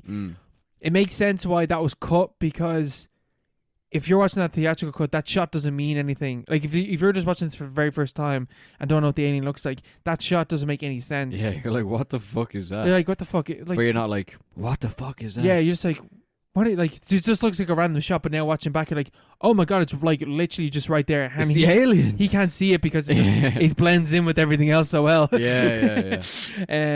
There's that shot, and then there's a whole sequence that was cut where when Ripley's fleeing the spaceship, she comes across the captain and that dude that got snatched earlier on in the film, the first victim, and they've been like pinned to the wall by the alien, and it's like, it seems to be like the idea that this alien is starting to build a nest. Okay, yeah. I think I've read about that. Yeah. Yeah, so that bit was cut. I don't really know why. I guess because they just cut it for whatever reason. But like that deleted scene seems to be like, this is the start of the alien. Like it's not killing everyone, it's capturing them and taking them and like hanging them up, and is going to try and make more chest bursters out of them and like, you know, build a queen and stuff like that way. Yeah. So she just like fries them with the fucking flamethrower to kill them because they're like, kill me. Yeah. Really good. The director's cut of this film is actually warranted. I think it's good. A good director's cut, because there's Ridley only Scott director's cuts, except for Gods and Kings. Yeah, Blade Runner is much better as well as the theatrical cut or the director's cut. Yeah. And all the other ones. I don't know what else he's on. Gladiator, but I don't know, it's probably like 4 hours long, but anyway. Yeah. Oh, by the way, the temperature in outer space is slightly above absolute zero. But apparently, the wicking effect of the vaporization of moisture caused by like the sudden change in temperature would be too slow to kill you before you explode or whatever. Yeah, all your blood vessels would just burst. Everything would just burst. You know. God, space is so fucking scary. It happened to 3 guys in Russia. Oh, it's always Russia. Yeah, it's on live leak. What, that happening to them? No. No, Jesus. No, it happened in the 70s. Yeah, no. I love Alien. I think it's like a perfect kind of film. It's like, you know, obviously it's not perfect, but you know, it's as close to perfect as most films come. It's perfect in the way Texas Chainsaw is perfect. Yeah. Obviously it's not perfect. It's perfect in its imperfections. Mm-hmm. You know. Like there's a few shots that I hate in the film. One is there's an ass shot of Ripley getting changed. I hate that shot because like completely undoes the whole non-gender specific. You just walk out. Yeah, just like, way to fuck it up, Ridley. Yeah, Scott, yeah. I was going to say Ripley Scott, yeah, Ridley Scott. And then a few seconds after that, when Ripley fucking explodes the alien and it goes flying off into space, alien looks goofy as shit because it looks like a puppet, isn't it? It looks like a dude in a suit. Yeah. Whereas like they really hid that really well throughout the film beforehand. Like you never get to really see the alien all that well. The sound in this film is also something that really stands out to me. Like just the sound of the spaceship, the alien, the screams are like one thing that stood out to me this time is when Ripley's like can hear 2 of her mates getting fucking destroyed by the alien, and she's running after them to try and find them, and just one of them is just howling in agony and then just stops. Yeah. Oh, awful stuff. Oh god, that's good horror. Great horror. Good horror. Great horror. You don't even need to show it. Yeah, and the alien's only in it for like the actual like full blown xenomorph is only in it for half of the film. Like literally at the hour point is the chest burst scene, and then it's like a completely different film after that point. Yeah. It's all about the build up. All about the tease. You know, all about the journey. All about the journey, not the destination. And even like the H.R. Geiger. Yeah, Geiger. Yeah. Oh. Yeah, the design of the alien and the fucking jockey and the big huge spaceship. Yeah. Because he reused stuff from Dune that had been abandoned by Jodorowsky. Yeah. To adapted it for Alien, you know, and it fucking worked. Probably works a lot better than it would in Dune. Yeah, because Dune. I'm just basing it off. Well, like Dune would be like, oh, everything's so crazy, you know, where in because it's like a fantasy science fiction kind of thing. Like we were talking about earlier, like previous representations of aliens in media. But then in Alien, it's like it's people. It's basically like a fucking Castaway story. It's like a standard fucking drama. People are humans are trapped somewhere in some enclosed space, but like there's just this crazy like this like true alien creature, which is just like totally out of its own environment. Yeah. Trapped on the ship with them, which is just like the perfect setup, you know. Yeah, that pitch is like that pitch sells itself. And that's after where they find it is like, what the fuck is that thing? That thing's huge. The jockey in the massive ship. And it's like, fuck. What the fuck is all this? Yeah. I never had, and I know that like that seems to be a huge question that people had about aliens, like what is the jockey and what's all this stuff. I have literally never cared. And then they're like, we've made 2 films to explain this now. Yeah. Did they? Yeah, Prometheus and the Alien jockey. Covenant. Yeah. I can't remember if the jockey is in. Is the jockey explained in Prometheus? I think it is. Yeah, no, it is, isn't it? Because half Prometheus is kind of explaining the backstory for no reason, but it is. It is. Yeah, Prometheus. Is it Prometheus or is it Alien Covenant? No, you mean the end scene? The end scene where that is that is. Oh yeah, that is Prometheus. Yeah. Prometheus. Yeah. I like that. Yeah, I don't know. I like it, but I just it wasn't really necessary. When I watched it, I don't really care. Yeah, I don't know. Also, I know we're jumping for like a good few films ahead. We're about a month ahead. Yeah, I don't know why. Or 2 months. Prometheus is like, oh yeah, we're making this horror. Aliens, like Ridley Scott's making this film. It's a horror film, and we're not going to tell you till the very end of the film that it's an Alien prequel, but like the font, the sound, everything else is like, this is an Alien prequel. Yeah. Oh, what a film. But anyway. Yeah. We'll get onto that in about 2 months. Aliens, though, for next episode. Aliens, action, one of the greatest action film ever made. They talk about relevance. I don't know why I said that. They talk about what? I just said something for no reason. I don't know how to explain why I said. I thought aliens. The the theory of relevance pops into. It's like you see. I was like, they talk about, and I was like, why did I say that? You know when you just say something that you didn't even think of beforehand. Immediate regrets. I just said something. That all the time, man. That's how we do this podcast. I was trying to get I hate when I just say something. Just on autopilot the entire time. Yeah, just like none of it makes any sense. We just like pass it off. Oh yeah, that's how I edit the podcast. Like there's actually we don't speak. We just keep saying random sentences, and then in the editing process, we stitch it all together. Yeah, exactly. Yeah, it's like it's like a database. Yeah. We're just stitching it all together. Let's get an algorithm to do it for us. We actually, when we talk about film, we say every possible perspective, and then we decide in post which one will be most acceptable. To our listeners. we record an episode every night of the week, and then we release a version. Yeah, the greatest hits. We're like for fucking Scorsese, with our interns doing the editing, But no, James Cameron directed Aliens. Very relevant. Is that the second time where he took a horror franchise and turned the sequel into an action film? It's the first time. Well, yeah, then he did it again. then he did it again. And both times it completely, I'm not going to say fucks up because he expanded on it, but completely fucks up the idea of what the first film was and where the rest of the franchise would go. Yeah. To be fair, the original Terminator is not even on the same fucking planet as Alien. Oh God, no. It's alright. It's a grand film. Yeah, it's pretty good. But Terminator 2 absolutely blows it out of the water. Yeah, Terminator 2 is the greatest sequel of all time. That, Shrek 2, Godfather 2.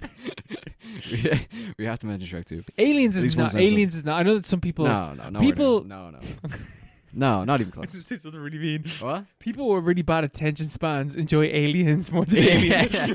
People who are dopes. No, Aliens is not even on the same. Aliens is to Alien what Terminator is to Terminator 2. Yeah. That's just the reverse, yeah. It's just the reverse. Yeah. But it's still good, though. It's still really good. Yeah, it's still really good. Yeah, it's still good. Still really like that film. James Cameron, he's coming back. He's back again. You thought he was gone. You thought he was dead and buried. They thought he was dead and buried after Titanic. They thought he was dead and buried. You thought he was dead and buried after The Abyss. They thought he was dead and buried after 10 years of no fucking updates on Avatar 2. He's back again this Christmas with Avatar 2, Way of the Water. We're going to go see it and review it on the podcast. In the meantime, we're going to be talking about Aliens next week. I'm probably talking about Avatar again. Of course, we're going to go see the re-release in cinemas. That was already re-released. Yeah. But I think that's done. Hopefully they re-release it again. Just go to the cinema. Can you show it again? Please. Yeah, there's no point watching that at home. Oh, fuck no. Fuck no. That's not a film that you watch on your phone. Scorsese was right. Imagine watching Avatar on your phone. It's pretty good, man. Get a decent pair of headphones. Oh, my. Yeah. Oh, God. Well, we move on to our recommended film for this week. And moving on to our recommended film of the week, we are going to be talking about Black Christmas by Bob Clark. This is a 1973 film. horror film. Sorry, well, it says 1974, but yeah, we talked about this earlier. Yeah, because it says on some sites it says 74, and then on other sites it says 73. So I can never tell. I'm gonna go 73 because I'm gonna say 70. 70. I'm gonna make a year up. Yeah. The year was 1864. And yeah, Black Christmas. So this is a film, pretty famous. It's let me explain it to you. As winter break begins, a group of sorority sisters, including Jess and the often inebriated Barb, begin to receive anonymous, lascivious phone calls. Initially, Barb eggs the caller on, but stops when he responds threateningly. Soon, Barb's friend Claire goes missing from the sorority house, and a local adolescent girl is murdered, leading the girls to suspect a serial killer is on the loose. But no one realizes just how near the culprit is. Dun, dun, dun. Dun, dun, dun. This film is so famous that you've never even heard of it because it's embedded in popular culture. You know, it's part of the furniture in the same way the killer is part of the furniture in the attic. If you've ever heard that story, he's coming from inside the house. The call is from inside the house. Ah! I don't know if it definitely didn't originate with this, but this is the first popular representation. I looked it up. It was an urban legend beforehand, but this film just like used that concept. Yeah. I remember I used to. So one time we had a teacher read out that story in class. I shat my pants. I didn't sleep that night. I didn't sleep that night. I could not sleep. I was so afraid. Because the babysitter and what's it called? The babysitter and the stalker. Yeah, and there's one with a clown. There's one with like I think we had the one with the clown. Which he talked about. I'm not even afraid of clowns, but just the way he told the story, I was like, I can't do this. I couldn't sleep that night. And there's loads of other like adaptations, like When a Stranger Calls. I think there's 2 movies. Yeah. Oh god, man, that's Scream's whole thing as well. Yeah, true. But yeah, this is the first popular representation. Scream does that as well, I see. God, this film is influential. Yeah. Black Christmas. The first. A lot of films are called the first slasher film. This is the first slasher. This is the first slasher film. People say Psycho is the first slasher. No. Just because someone slashes with a knife doesn't mean it's a slasher film. Okay? No, there's a whole whole process to a slasher. Yeah. Like how many people does Norman Bates kill? Like 2, 3 in the film? That's not you. He pushes one cunt down the stairs. That doesn't count. Yeah, he's barely a serial killer, like, you know. This Black Christmas is the first horror film, or the first horror film, the first slasher. You're so sure. No, yeah, said that with my chest. But yeah, no, because it has all the trap. It's everything when you watch it, because you obviously watched it if you're listening to this. Mm-hmm. You can see exactly. You're like, this is just like every other slasher film. That's because every other slasher film copied this movie, including Halloween. Halloween was huge. That broke me, bro. What? That broke me. What? Like watching this is like, oh wow.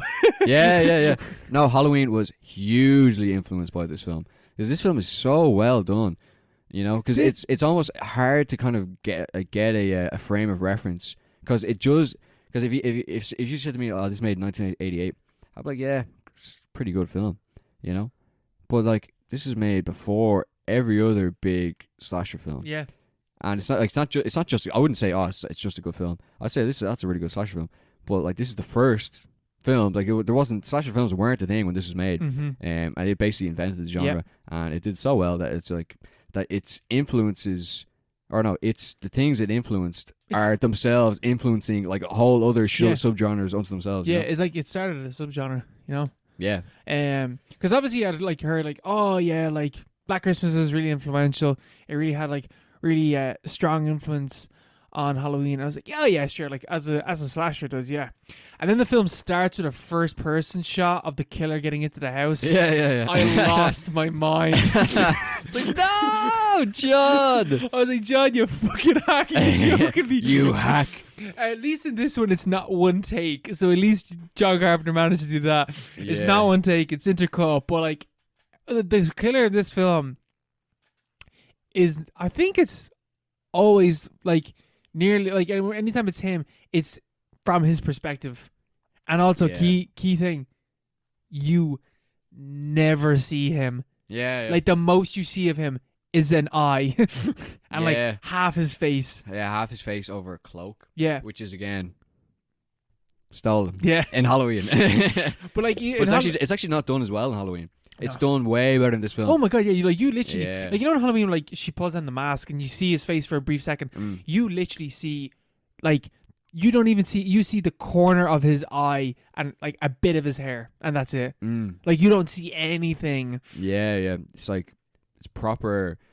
It's because it's not like even a boogeyman thing then, really. Because like, it's almost like it's just something inside the house. It's not like he's not supernatural. He's just a guy. Like, He's just a guy. Yeah. It's not implied that there's anything like the way like Halloween is. Oh god, no, he's just a guy that they don't know that he's in the house. He's just a guy, but he's constantly there. So it's like psychological horror as much as anything else, you know. And there's loads of different themes. It's not as kind of like prudish as Halloween is as well. No. You know, because it's very like, a lot of people say, oh, it's like a sorority sisters and like the slut gets killed and all that stuff. There's a whole like subplot about like a fella trying to control a woman wanting to get an abortion. Yeah. And there's a whole, like, the theme of this film is like creeps and men trying to control women's bodies. Yeah. Which is then like the opposite in Halloween, where it's like you're promiscuous gets you killed and you deserve death. But in this film, it's like, no, like, because like it's just done completely differently in this film, where it's like I think it's the phone calls. The phone calls are just like, that dude is a fucking creep, perv, freak, incel, Jeffrey Dahmer fucking wannabe. Yeah. Years before Jeffrey Dahmer happened. Yeah. When Ted Bundy was knocking around. Yeah, like, just, you know, that who's that here? He's like really creepy. Whereas like Mike, I think importantly as well, there's no like iconography for him. Yeah. Unlike every other slasher killer, where it's a guy in a mask and you see him and you can make an icon out of him and you can like really enjoy the kills and get to know him and stuff like I think Billy is his name, and like even like that, it's only because he's like ranting of like, oh, Billy doesn't want this and whatever like that. Yeah. Like there's no iconography to this film's killer, so there's no way that you can like latch onto him and like glorify, I guess, whatever. Yeah. I'm going to tie it back to Jeffrey Dahmer purely because recency bias, because that's the last true crime thing I did or I watched. But like, it's the same kind of thing where like you're saying, Halloween, all the slasher films, you know, you're like, oh, the slasher is basically the main character, and you're like, you know, he's the bad guy, but it's also like I'm here to see him, basically, and he's killing people and killing innocent people for bad reasons, like thematically and morally and stuff. But you're like, he's the main guy. He's right? the main character. You know, you're kind of glorifying him, and like that's what Jeffrey Dahmer plays with in the series in the first like 4 episodes. In it like a you know, obviously it's always kind of like in an oblique way, because you can't glorify the killer, but you are there to watch him. But then like Black Christmas, it's kind of like the last 4 episodes. Well, you know, it's more subtle or less like on the nose than like the last 4 episodes of Jeffrey Dahmer, where it's about. You can't glorify the killer, because the killer basically doesn't exist from a viewer's perspective. Yeah. He's just a presence. He might as well be. You could be a fucking alien or anything like that. It's about the girls, and there's this constant. It's not a subplot. It's part of like the main plot. They're constantly warning the police that there's something seriously wrong, and they never believe them. And it's about, you know, them being harassed by this guy and harassed by other men in their lives. And struggling for control, like their own agency, even within the house that they live in, you know? Yeah. Like, it's a house of girls, ran by girls, and even within that house, they do not have their own agency. Yeah, safe space. So it's like a... Yeah, I didn't even think of that. Like, men literally intruding a women's safe space. Yeah. Yeah, so it's like a subversion of the genre before the genre had been invented, basically. Yeah. You know? Yeah, which is insane. Because, like, if this film came out, you know, the 80s, like, late 80s, early 90s, stuff like that, you're like, oh, man, this is a great critique of the slasher genre. I was like, no, bro, this thing invented the slasher genre. Yeah. You'd be like, oh, that's a really good film.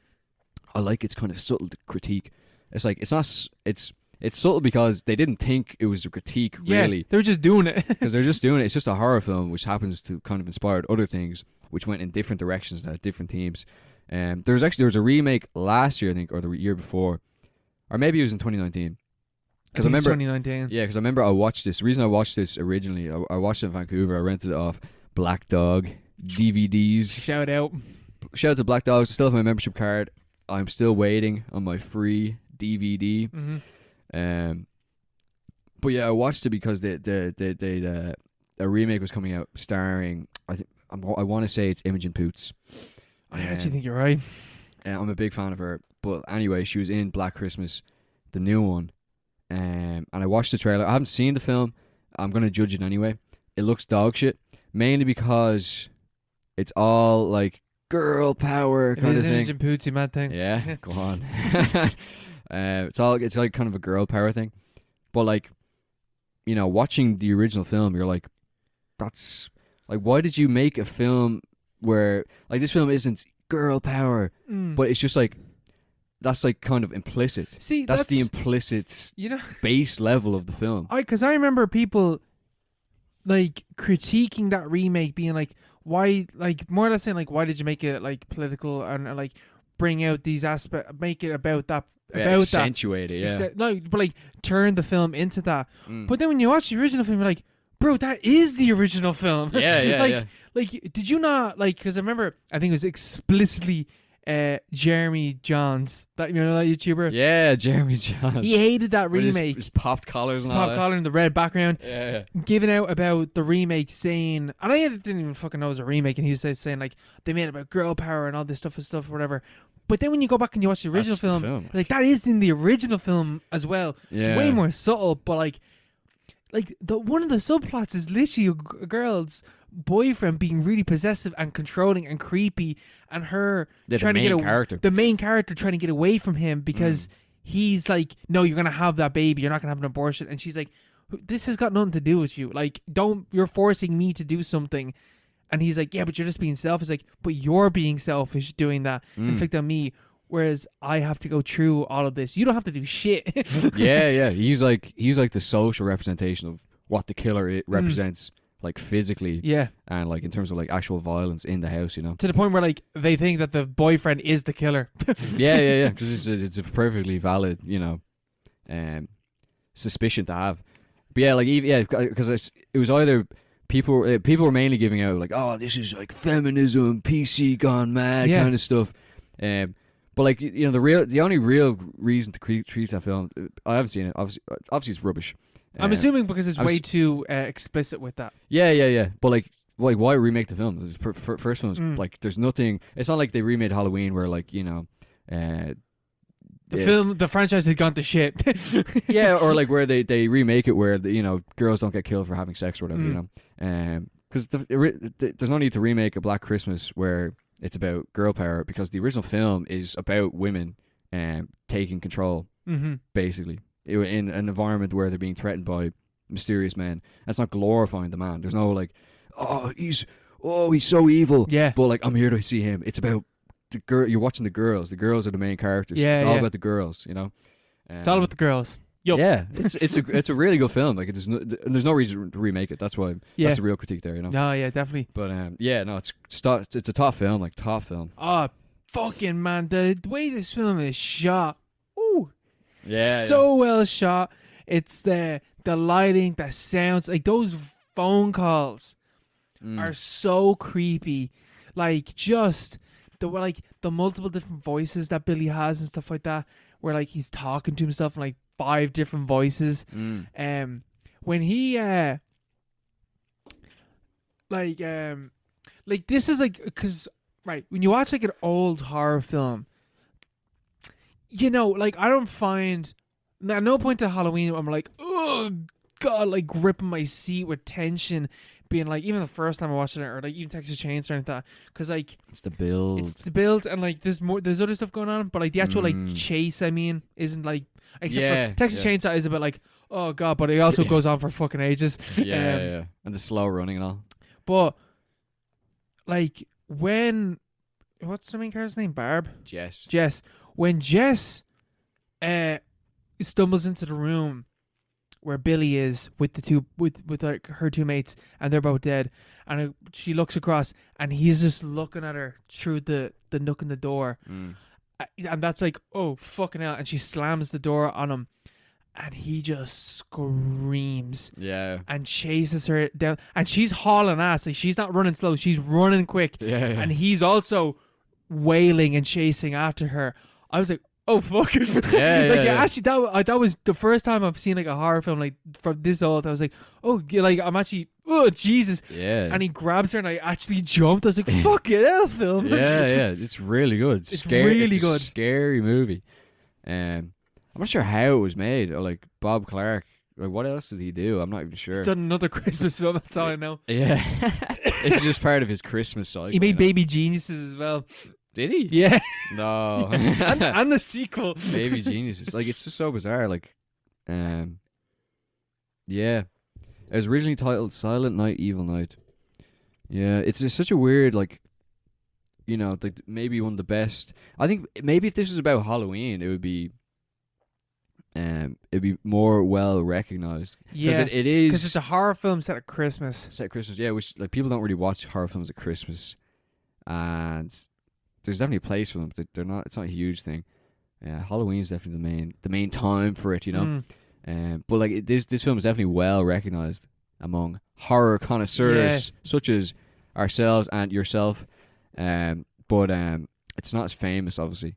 You know, you wouldn't get a Black Christmas reboot like 2018 Halloween kind of style. You know, where like this is serious. This is like a premium Black prestige. Christmas gone gritty. Yeah, gritty reboot. You know, that would be cool. But I think this film is like actually, it's perfect. It's perfect because you couldn't make a sequel. Because it's perfectly contained. Because there's no need to have a sequel, really. And you couldn't make a reboot. Because like, what would be the point? Yeah, they did make a reboot, but like, what would be the point? There's nothing. I think they've done 2 reboots. Have they? I think so. But it's just perfectly contained as it is, as a film should be. You know, it wasn't made with any franchise ideas in mind. Yeah. There's another Black Christmas, 2006. Oh shit! Yeah. You know, I think it's that film looks shit. Jesus. Is that fucking Mary Elizabeth's in that film? No way. Who's Mary Elizabeth? Mary Elizabeth, what's her name? Winstead. She's in that film. Wow. Nice. Imogen Poots and Mary Elizabeth Winstead. No, this is the 2006 remake. Yeah. Mad. Crazy. How did they do it? Even how did they keep getting away with it? When we're talking about this film, it's like I give that film 4 stars. I actually think it's 5 now. I think this is on level with Halloween, to be honest. Yeah, no. Well, like maybe slightly below, just because of Halloween's vibe.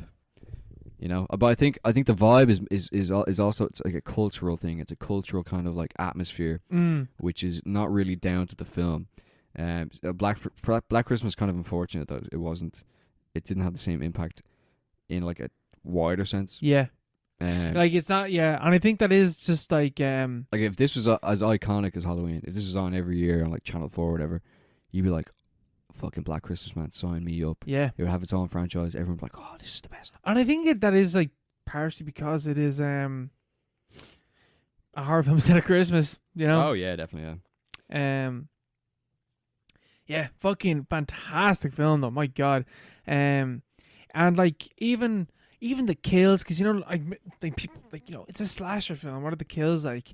I love the way that like he kills the first girl by suffocating her with a plastic bag, leaves her upstairs, and you see her multiple times, and every time you're like, that is horrifying. Yeah. It's such a disturbing image that the film keeps coming back to. Yeah. And just like adding to it with like Billy just like playing with the dead body, like kind of, you don't even know, you know literally nothing about his backstory. You don't know why he's doing this. You don't know anything.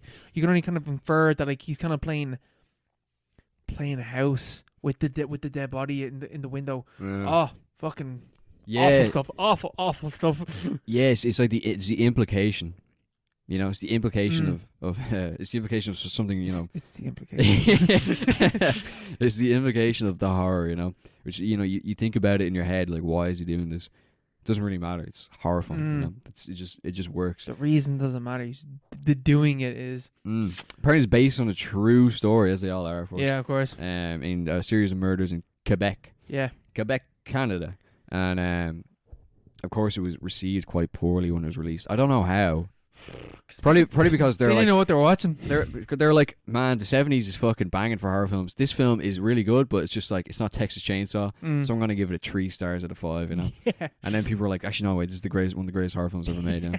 We got into the 80s and they're like, yeah, horror films are just shit in general, you know.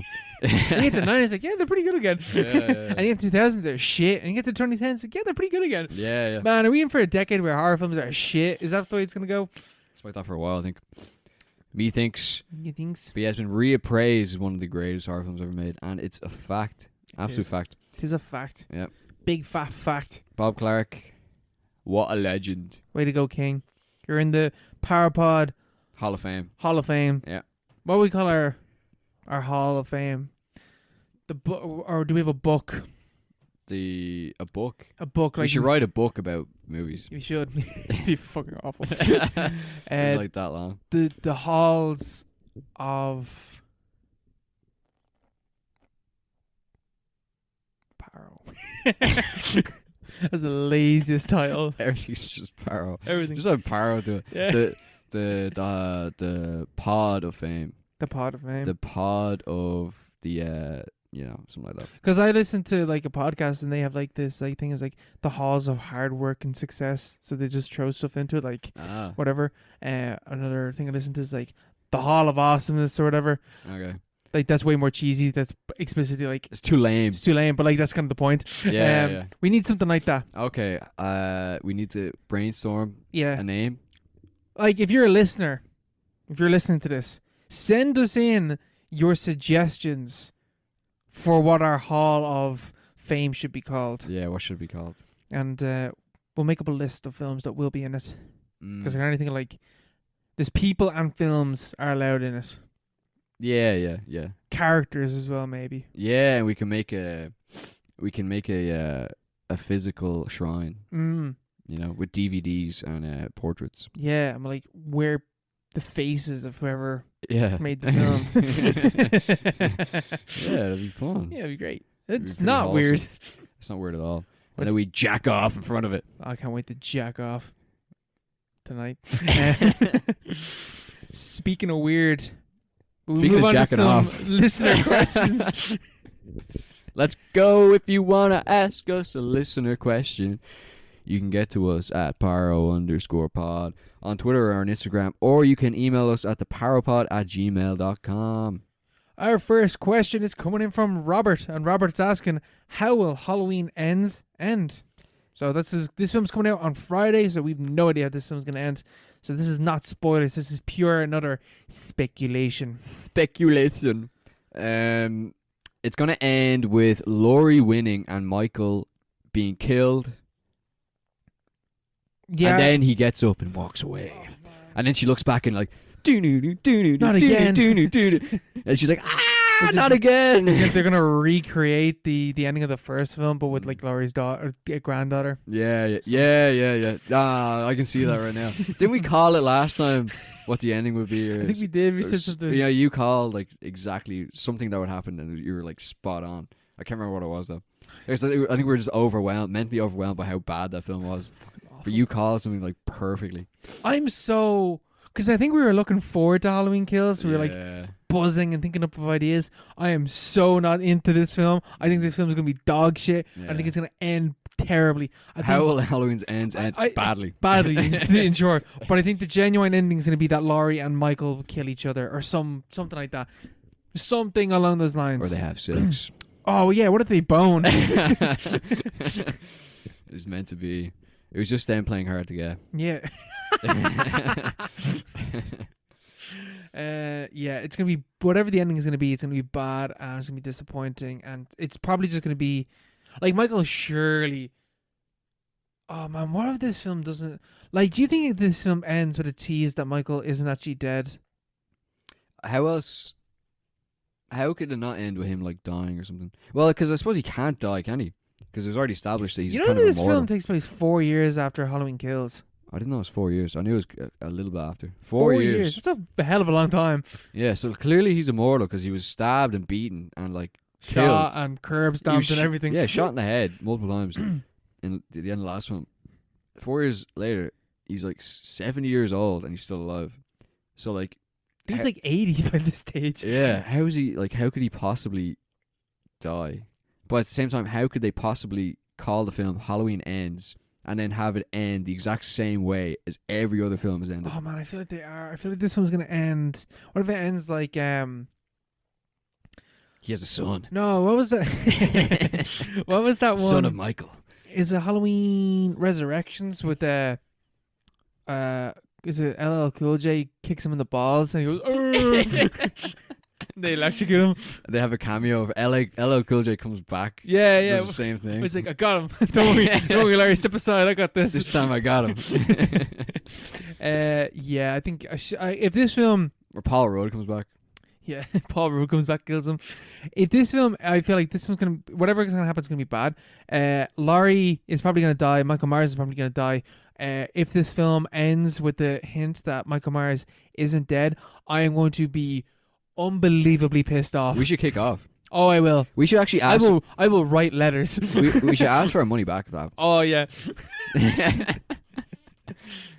Watch the full films. I want my money back. That was dog shit. That was dog shit. We just give a full review to the manager on site. Like, record this. We're gonna use this. 4 points deep. It's the best thing as well. We're gonna be in Cineworld, so. Oh yeah, yeah. Oh, you cocktailers, what's up, man? What's up, lad? Don't know. Do you even have cocktails? No, I think it's just straight.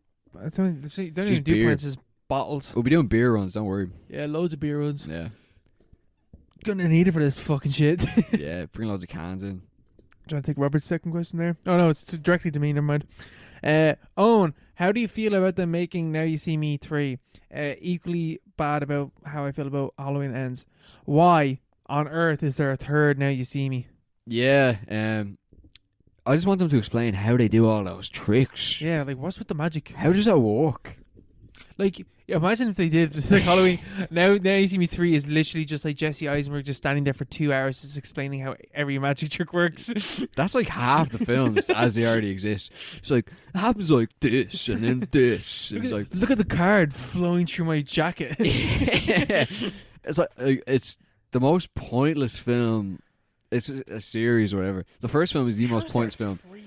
How's a treat? Magic. Who's going to see these films? Like fair enough. Darren Brown, the American Magician, Dynamo, whatever the fuck. Dynamo, and then there's the other guy. I can't remember his name, but he's pretty famous. Blair. What was his name? I can't remember. He ran with like Harmony Korine and fucking DiCaprio back in the 90s. Houdini. Harry Houdini. Yeah, fair enough. Fair enough if you're a magician. And like, Houdini, no, he's just an escape artist. That's not the same thing as magic. That's still pretty impressive. Pretty impressive, but it's not magic. Yeah. But like fair enough if you're doing a live show, if you're doing live tricks, if you're like at least passing it off as, this is magic. If you're making a film about like Harry Potter is about magic, but it's not like how did he levitate that wand, It's like, but Now You See Me is about magicians and like who actually do have magical powers. And yeah, who actually do have magical powers, and they're like doing a heist. It's just the stupidest thing. It's a dog shit film. Oh, I hate It's one of those things where like they had dirt on every single person in that film. Oh yeah, and a lot of the people are what's her name, Melanie Laurent, and it's fucking Jesse Eisenberg. She's terrible. Jesse Eisenberg is also fucking Jesse terrible. Eisenberg being the most Jesse Eisenberg character ever, and he's so incredibly insufferable. Yeah. Hate those films. Watch my hand. I only have this rated as a 2 on Letterboxd. Get the fuck. It's going to do a 1. What? Shocking. I haven't even seen Now You See Me 2 except for the card sequence. And I was like, that's the dumbest fucking thing I've ever seen in a film. It's like, why would you go to the cinema to see that? Oh. I don't get it. I just don't understand that. Do these films make money? Wait on, let me look this up. The first one made 350 mil-ish. Made a serious wad of cash. That's what it made the second one. I don't know. I thought the second one did fairly poorly. I'm surprised they're making the third one. Box office. Let me have a look here.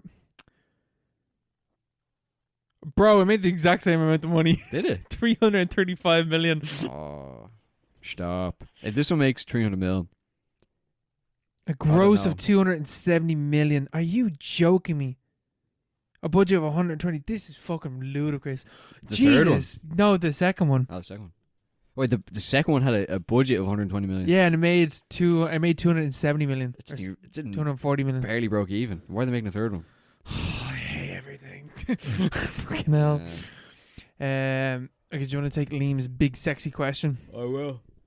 It's a bang question. Okay. Liam's asking, Has the backlash against Blonde made you rethink the movie?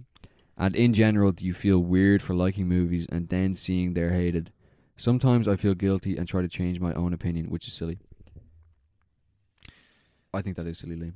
No, because I get that sometimes. Sometimes, like... No, I also get that. I got that. I think it's like the guilt part. Because you ever hear like people talk about a film that you like, and they're giving you a like subtext reading for the film, and you're like, oh, I didn't read into that film that way, and that makes you kind of feel bad or something like that. Does that ever happen to you? No, I'm always like, you're wrong. You're an idiot. Yeah, no, I know what you mean. You're wrong. You're fucking stupid. This is why you're wrong, all right? No. But yeah, I know what you mean. Yeah, sometimes different perspectives, but that's part of the process. So I'm like, shit, Birth of a Nation's racist? What? Wait, what? What? Yeah. Oh, like, does the discourse surrounding Blonde affect how you... Oh God, no! Because when I was watching the film, I knew it was coming. Yeah, because we watched the film before it was released on Netflix. Before this wave of influx came in. Has there been another wave? Oh no! But when it came onto Netflix, you just saw the wave come in, and I saw like loads of stuff. Then some of it complete bollocks. Like I saw people sharing stuff, being like the film has an anti-abortion message. Like, genuinely, are you fucking joking me? Like, yeah, like people read like most people are idiots. No offense. No offense. If you're one of these idiots, no offense. If you're listening to this, you're a fucking genius. Yeah, you clearly got a PhD. No, like some people, it's just like, what's wrong with you? You know, like how do you see that? You know, like even we like one of our favorite films, Halloween. We can see all these faults. All the flaws. There's so many flaws here. I enjoyed Blonde, and I could see the glaring flaws. Yeah, huge flaws. There's nothing wrong with flaws in film. I wasn't a huge fan of Blonde. No. It was good. I liked it. I liked it. There's certain parts I really liked. A lot of it I really hated. A lot of parts I really hated. But those parts I really liked. Yeah, but I wasn't like, this film is it's racist for portraying JFK in the wrong way when he was supporting the civil rights movement. That's the kind of level we're talking about. Anti-abortion. What? That's not in the film at all. Like, it's nothing to do with the film. I saw people like sharing that, and I was like, I just completely disagree. That's just wrong. Yeah, that's just like it's not even a disagree. That's just, you're just incorrect. Because it's just like okay, if you're gonna take this fictional tale, which is like, I am now more coming into like the idea like, if you are an audience member, are not educated on what you are watching, that is on you. That is not the film's fault. Like, I'm coming around more to the idea like, people need to start taking look up something that you're watching. I don't like research. Do a bit of research on a film before you watch it. Yeah. That's what we do. We did not for Blonde, and we were very confused. But that's not the film's fault. Like, the film is a fictional tale. Yeah, we weren't like, oh, what the fuck is this, man? Walk out. Someone did walk out. Yeah. If you Google Blonde, one of the first things says a fictional retelling and stuff like that. Like, I don't really care now about at this stage that the film is, a fictional retelling. It's like, oh, like, it's not trying to be accurate. So I don't really care about this at this stage about that. If you look at Blonde and you're like, the abortion scenes are like anti-abortions, like, you're completely missing what the film is actually talking about. Yeah. If you think that, you're an idiot. Yeah. You're an idiot. Or you just haven't seen the film. You're just listening to what other people have said. Yeah. Like, I don't know how anyone can think that. But there's so much discourse, so much silly stuff like that. But do you ever feel guilty like sometimes? No, I'm like. Do you ever feel like, oh, maybe I'm wrong? Maybe I'm wrong in this. No, never. No, I'm never wrong. No. Sometimes I'm like, oh yeah, shit. No, I can see where you're coming from, and I didn't see the film that way. I understand where you're coming from, and maybe it might make me dislike the film a little bit less if your points like really make sense, and I can like, oh yeah, shit, I can really see how that works. And even if it doesn't, even if I'm talking to someone and they're given a point that like I just don't agree with, it's not gonna make me dislike them. Dislike them, but it's not gonna make me feel guilty or anything like that, because like, you like what you like, Ah, yeah. Especially like, geez, man, when we're watching Blonde, like, I knew from a million miles away what the discourse was gonna say. Yeah. Like the discourse afterwards is exactly what we after the film were talking to each other, saying like, yeah, this one's gonna get hated. It's literally 50%. Yeah, it's very. Is that the one Liam is referring to? What? Is that the film that Liam is referring to in the question? Oh, he hasn't seen Blonde. No. I don't think I think at this stage like. If you're not gonna watch Blonde, you're not gonna watch it at this stage because it's so long. Like my mom even said, like I told her about it, and she was like, "Oh yeah," and it's like, just so you know, like this is the film. She's like, "No, that sounds interesting. I want to give it a watch." And she watched the first like 20 minutes. She's like, "No, I couldn't watch it." I was like, "Yeah, okay, that's that for like over like 2.5 hours, ma'am." So yeah, it's really consistent. It actually is. You know? Yeah. Like if you don't get past those first 20 minutes, you are not going to enjoy the film. You're not gonna like it. Yeah, I actually kind of like after, getting into Jeffrey Dahmer, I felt a bit bad because I read more about it and like victims' families speaking up. Yeah, which is like not even like their interpretation of the film is different. It's like they're actually involved. Yeah, what about? And I was like, because I really enjoyed it. And I was like, so I felt kind of bad, but it kind of saved itself a little bit. Maybe that's why I give it so much credit. Yeah, see, it's not biased. I think like, you can watch a film, and I wouldn't even say like why are you gonna feel guilty for watching? I also don't care. Really, an hour and a half, 2 hours or something. Like I know I'm not even like giving out the name. Like I'm talking like just in general, like you shouldn't feel guilty or anything like that for watching something for like 2 hours and having enjoyed it, and then you read afterwards, oh, there's actually all this problematic stuff because like. That can happen.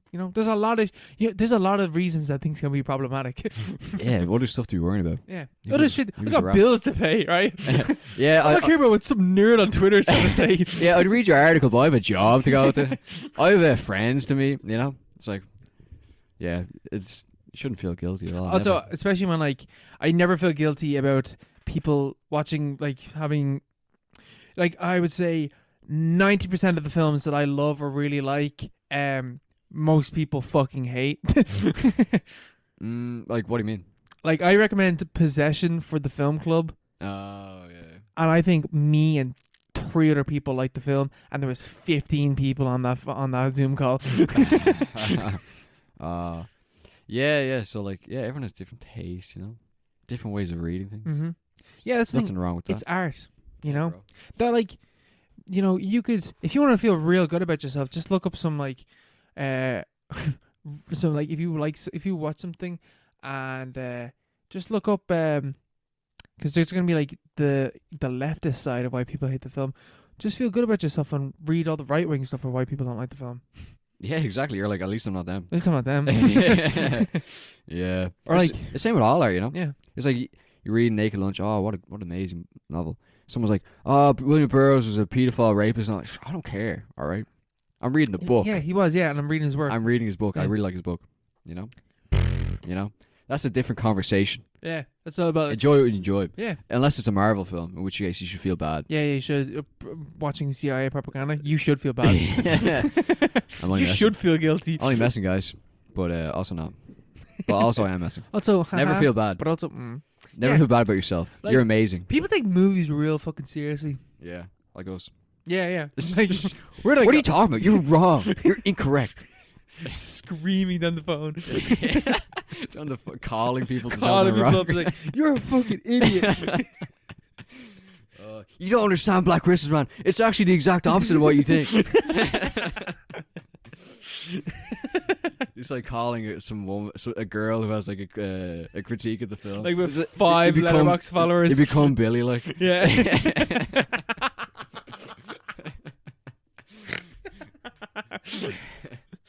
Yeah, I was gonna make a joke about the stuff that Billy says down the phone, but I'm not gonna make that joke. Yeah. If you've seen Black Christmas, you get it. Oh yeah. Oh god. And our final question is coming in from Hannah. This is a real steamer of a question. This is a dilemma, and I just want to give Hannah a big shout out. Hannah, shot on you for weeks on end. Shut on me? No, Hannah. No, I did, because Hannah would just ask why, how, when in the fucking comments, spamming us with his annoying bullshit. But by God, Hannah, the best questions that we get asked every week consistently. I saw this. I was in work. I was on my break, busy day, I was on my break and I checked my phone very briefly, and there's a few notifications. At the top, there was this question, and I thought about it for like a good half an hour. Mm-hmm. I was like, pondering. I was like, that's a fucked up, but a really good question. Great question. You know. And our question is, if you could be Eiffel Towered by Jesus and Satan, who would you want in the front, and who would you want in the back? It's such a dilemma, like. Such a dilemma. You know, I was thinking, it's weighing the options. Am I dumb, or how does Eiffel Towering work? It's one the back, one the front. But how does And Eiffel then Towering work clap hands. for men? What do you mean? Are you just bent over and it's in the mouth and in the ass? Yeah. And then the clap hands? Okay. Same with women. Oh, is it? Isn't it? Maybe I'm thinking. Am I thinking the wrong thing? It's the Eiffel Tower with two people. Man, I think when I was 14 years old, some fucking idiot explained Eiffel Towering to me wrong. That makes way more sense. What did you think it was? That it's just like standing up straight and they go into the vagina and in the ass at the same time. And I was like, how does that work for men? That doesn't look like an Eiffel Tower at all. Yeah, no, that makes way more sense. You're there thinking for hours, stroking the chin. It's more like the spire, I guess. The spire. That's a. Owen learns what Eiffel Towering is. You episode 102. Owen learns what Eiffel Towering is. You just invented a new move. To be fair, the spire. The spire. That makes so much more sense. It's just one person standing up having a wank. Yeah, bro. Ever done the spire? Real lonely, bro. Real lonely. Okay, so the real question is, do you want to... Because I feel like with Jesus, it's just going to be grand. I feel like it's going to be sacrilegious either way with Jesus. Oh, yeah. But if Satan's in the back, you're submitting to Satan. Mm-hmm. I think the real question is, do you want Satan's dick in your mouth or in your ass? Which do you think is more... Because I feel like that experience is going to be violating no matter what happens to Satan, and it's going to be complete... Okay, right. Hear me out. There's no way around this. Hear me out. The caveat to this question is that Satan is complete discomfort and no pleasure whatsoever, the opposite of pleasure. Whereas wherever Jesus is complete pleasure and complete enjoyment and fulfillment. So which you want to be fulfilled? And wait, how big are the dicks? Jesus is the perfect size. Okay. Satan is way too big.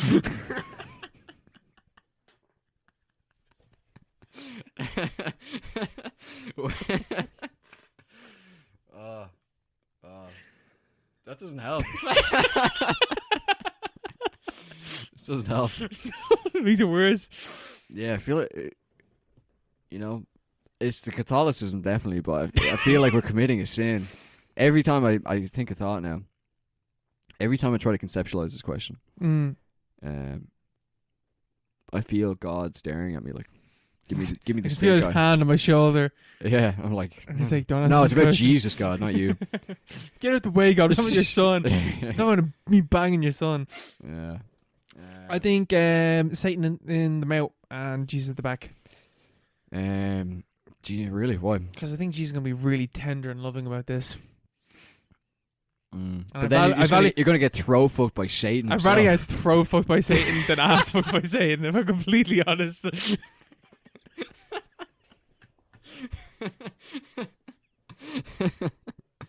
Oh my God. That's good. That's good. That's the logic. That's good logic. Yeah. Hopefully we're never in this situation. This is how you get. This is how you get to heaven. Your answer determines whether you go to heaven or hell.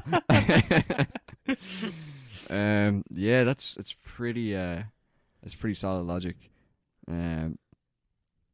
But like Jesus in the back, that's something sacrilegious about that, defiling you.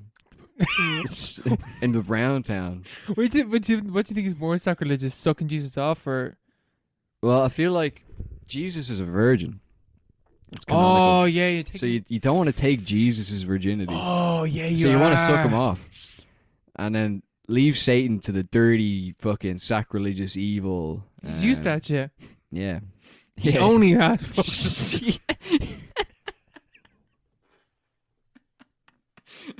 Satan just refuses. Anything else, he's not into it. He only has anal sex. Yeah, everything else is too clean for him. Yeah, I feel like he'd probably argue the point. Mm-hmm. Yeah, kind of. You don't want to defile Jesus, and it's not sex if it's oral. Yeah, blowjobs don't count. They don't count. Oh yeah, you raised a good point. You know, so I think I might go with the reverse. Is that's how you get into heaven though? Then yeah, God's like, you made the right choice. You have to think back in the Bible canon. It's like, wait, Jesus was a virgin, wasn't he? Shit, we're gonna think Jesus. He's like, you know your stuff. Get in there. He's like, this is just a test. Come on in. Wait, no, because is that a whole thing? Is that not like what's that thing called? Copulation. No, God's loophole or something like that. That's a whole different question. God's loophole. Would you rather fuck God in the ass? I don't know. It's God's loophole is that anal sex is counted as vaginal sex, so therefore it isn't virginity. Is that God's loophole? I think that is God's loophole, isn't that thing? Yeah. Remember that? You ever hear that song like "Fuck me in the ass if you love Jesus"? No. That's the thing. I think it's a college humor. Oh yeah. I think it's one of those. Uh-huh. But then, because this is now gay sex, so that is taking someone's virginity. Yeah, because it's gay sex. Mm-hmm. I don't know why I added that. Because it's gay sex. So, I think you because you only have one hole down there anyway, so there's no other way to have sex. Yeah, no, yeah, obviously, yeah. But like, we're talking about like that is virginity. Then I guess that because if it's gay, if it's heterosexual sex, Yeah, it's God's loophole. But if it's gay sex, there is no other hole for there to be a loop. So therefore, that is taking Jesus' virginity. Yeah. You raise a good point. So I'd probably go with Jesus in the front, Satan in the back. You're keeping your soul sacred. Yeah, it's all. See, that's the problem is that you're See, thinking. You're thinking of your I'm soul. like Jesus I'm thinking of my body. I'm like Jesus on the cross. That's the thing. Yeah, it's about the soul, not the body. Yeah, that's the thing. Yeah. You take the pain so that someone else doesn't have to suffer. Whatever Jesus was doing whatever on the Jesus was cross. talking about. Whatever Jesus thinking about suffering was. That's basically what he said on the cross. Fuck me in the mouth. Yeah. You got nailed, all right. That's exactly what he said to Judas. Is like, if you're going to fuck me in the mouth. That's what he said to him. That was his last words. That's his last words. Yeah. That was in one of those removed books from the one with Mary Magdalene in it. Yeah, one of those forbidden books. Yeah. Where he talks about having gay sex. And getting Eiffel Towered. Yeah. Anyway, I Man, think you that was blow my mind with the whole Eiffel Tower thing. That thing makes way more sense now. Yeah. How did it make any sense before? Yeah. I don't know. Because I'm thinking like, it doesn't look like an Eiffel. Yeah, it does. Now it does, yeah. Now that makes sense. Okay, so you're going Jesus in the front. Jesus in the front, Satan in the back. I got Jesus in the back, Satan in the front. Okay. Jesus. You can tell which one of us is more religious, I guess. I'm not religious at all. I'm just sticking to the biblical canon. Arguing your point well, though. Yeah. You need to convince people. Again, I will not feel guilty for other people's opinions. That's a fact. Never apologize for your opinion. Never. Everyone else is wrong. If you want to suck Jesus off, you do that. That's so let sweaty. anyone tell you that you're wrong. The sweaty Nazarene carpenter dick. Yeah. Just get it in there. It's got sawdust on it and all. Is he circumcised? Yeah, he was a Jew. I suppose. Were they circumcised back then? Yeah. Wait, is Satan circumcised? This is a key question. No, he's got like loads of foreskin. It doesn't retract. No, it did. Yeah. Ugh. It's a wizard's sleeve. Is it like big? It's like a big red. It's like a dick. balloon. It's a big red. Yeah, it's like a red rocket kind of thing. It's like a dog. And instead of pubes, he's got nails. Like as in like nails at the hammer. Like. Yeah, because the cross and all. Yeah. And they stick into you when he's up against your ass. Fuck, do I want that on my face? Yeah. Yes. Yes. Yes, I do. I actually want that. Take me, Satan. I'm open. What a question. What a question. What a question. Well, we leave it at that. Let's better. Our next episode is going to be our Halloween special. Ooh. And we will be talking about one of the most important, one of the most monumental, and one of the oldest horror films ever made. 1920 22. I was going to say 24. 1922's Nosferatu. And also as a backup, that SpongeBob episode with Nosferatu in it. We're going to watch that as well, yeah. No, it's actually just that. Oh, yeah. The hash-singing slasher. Nosferatu. All right, it's going to be a goodie. We're also going to watch Halloween Ends. We're going to have our review there. We're going to have Halloween Ends. We're going to have Nosferatu. And we're going to have Aliens. And also various other spooky Halloween films. Yep. And then also the week after, the episode after that, we'll just maybe have Halloween films in it because Halloween will have gone by. But anyway. Yeah. We'll leave it at that. All right. See you next time, guys. Good night. God bless. Bye. Bye.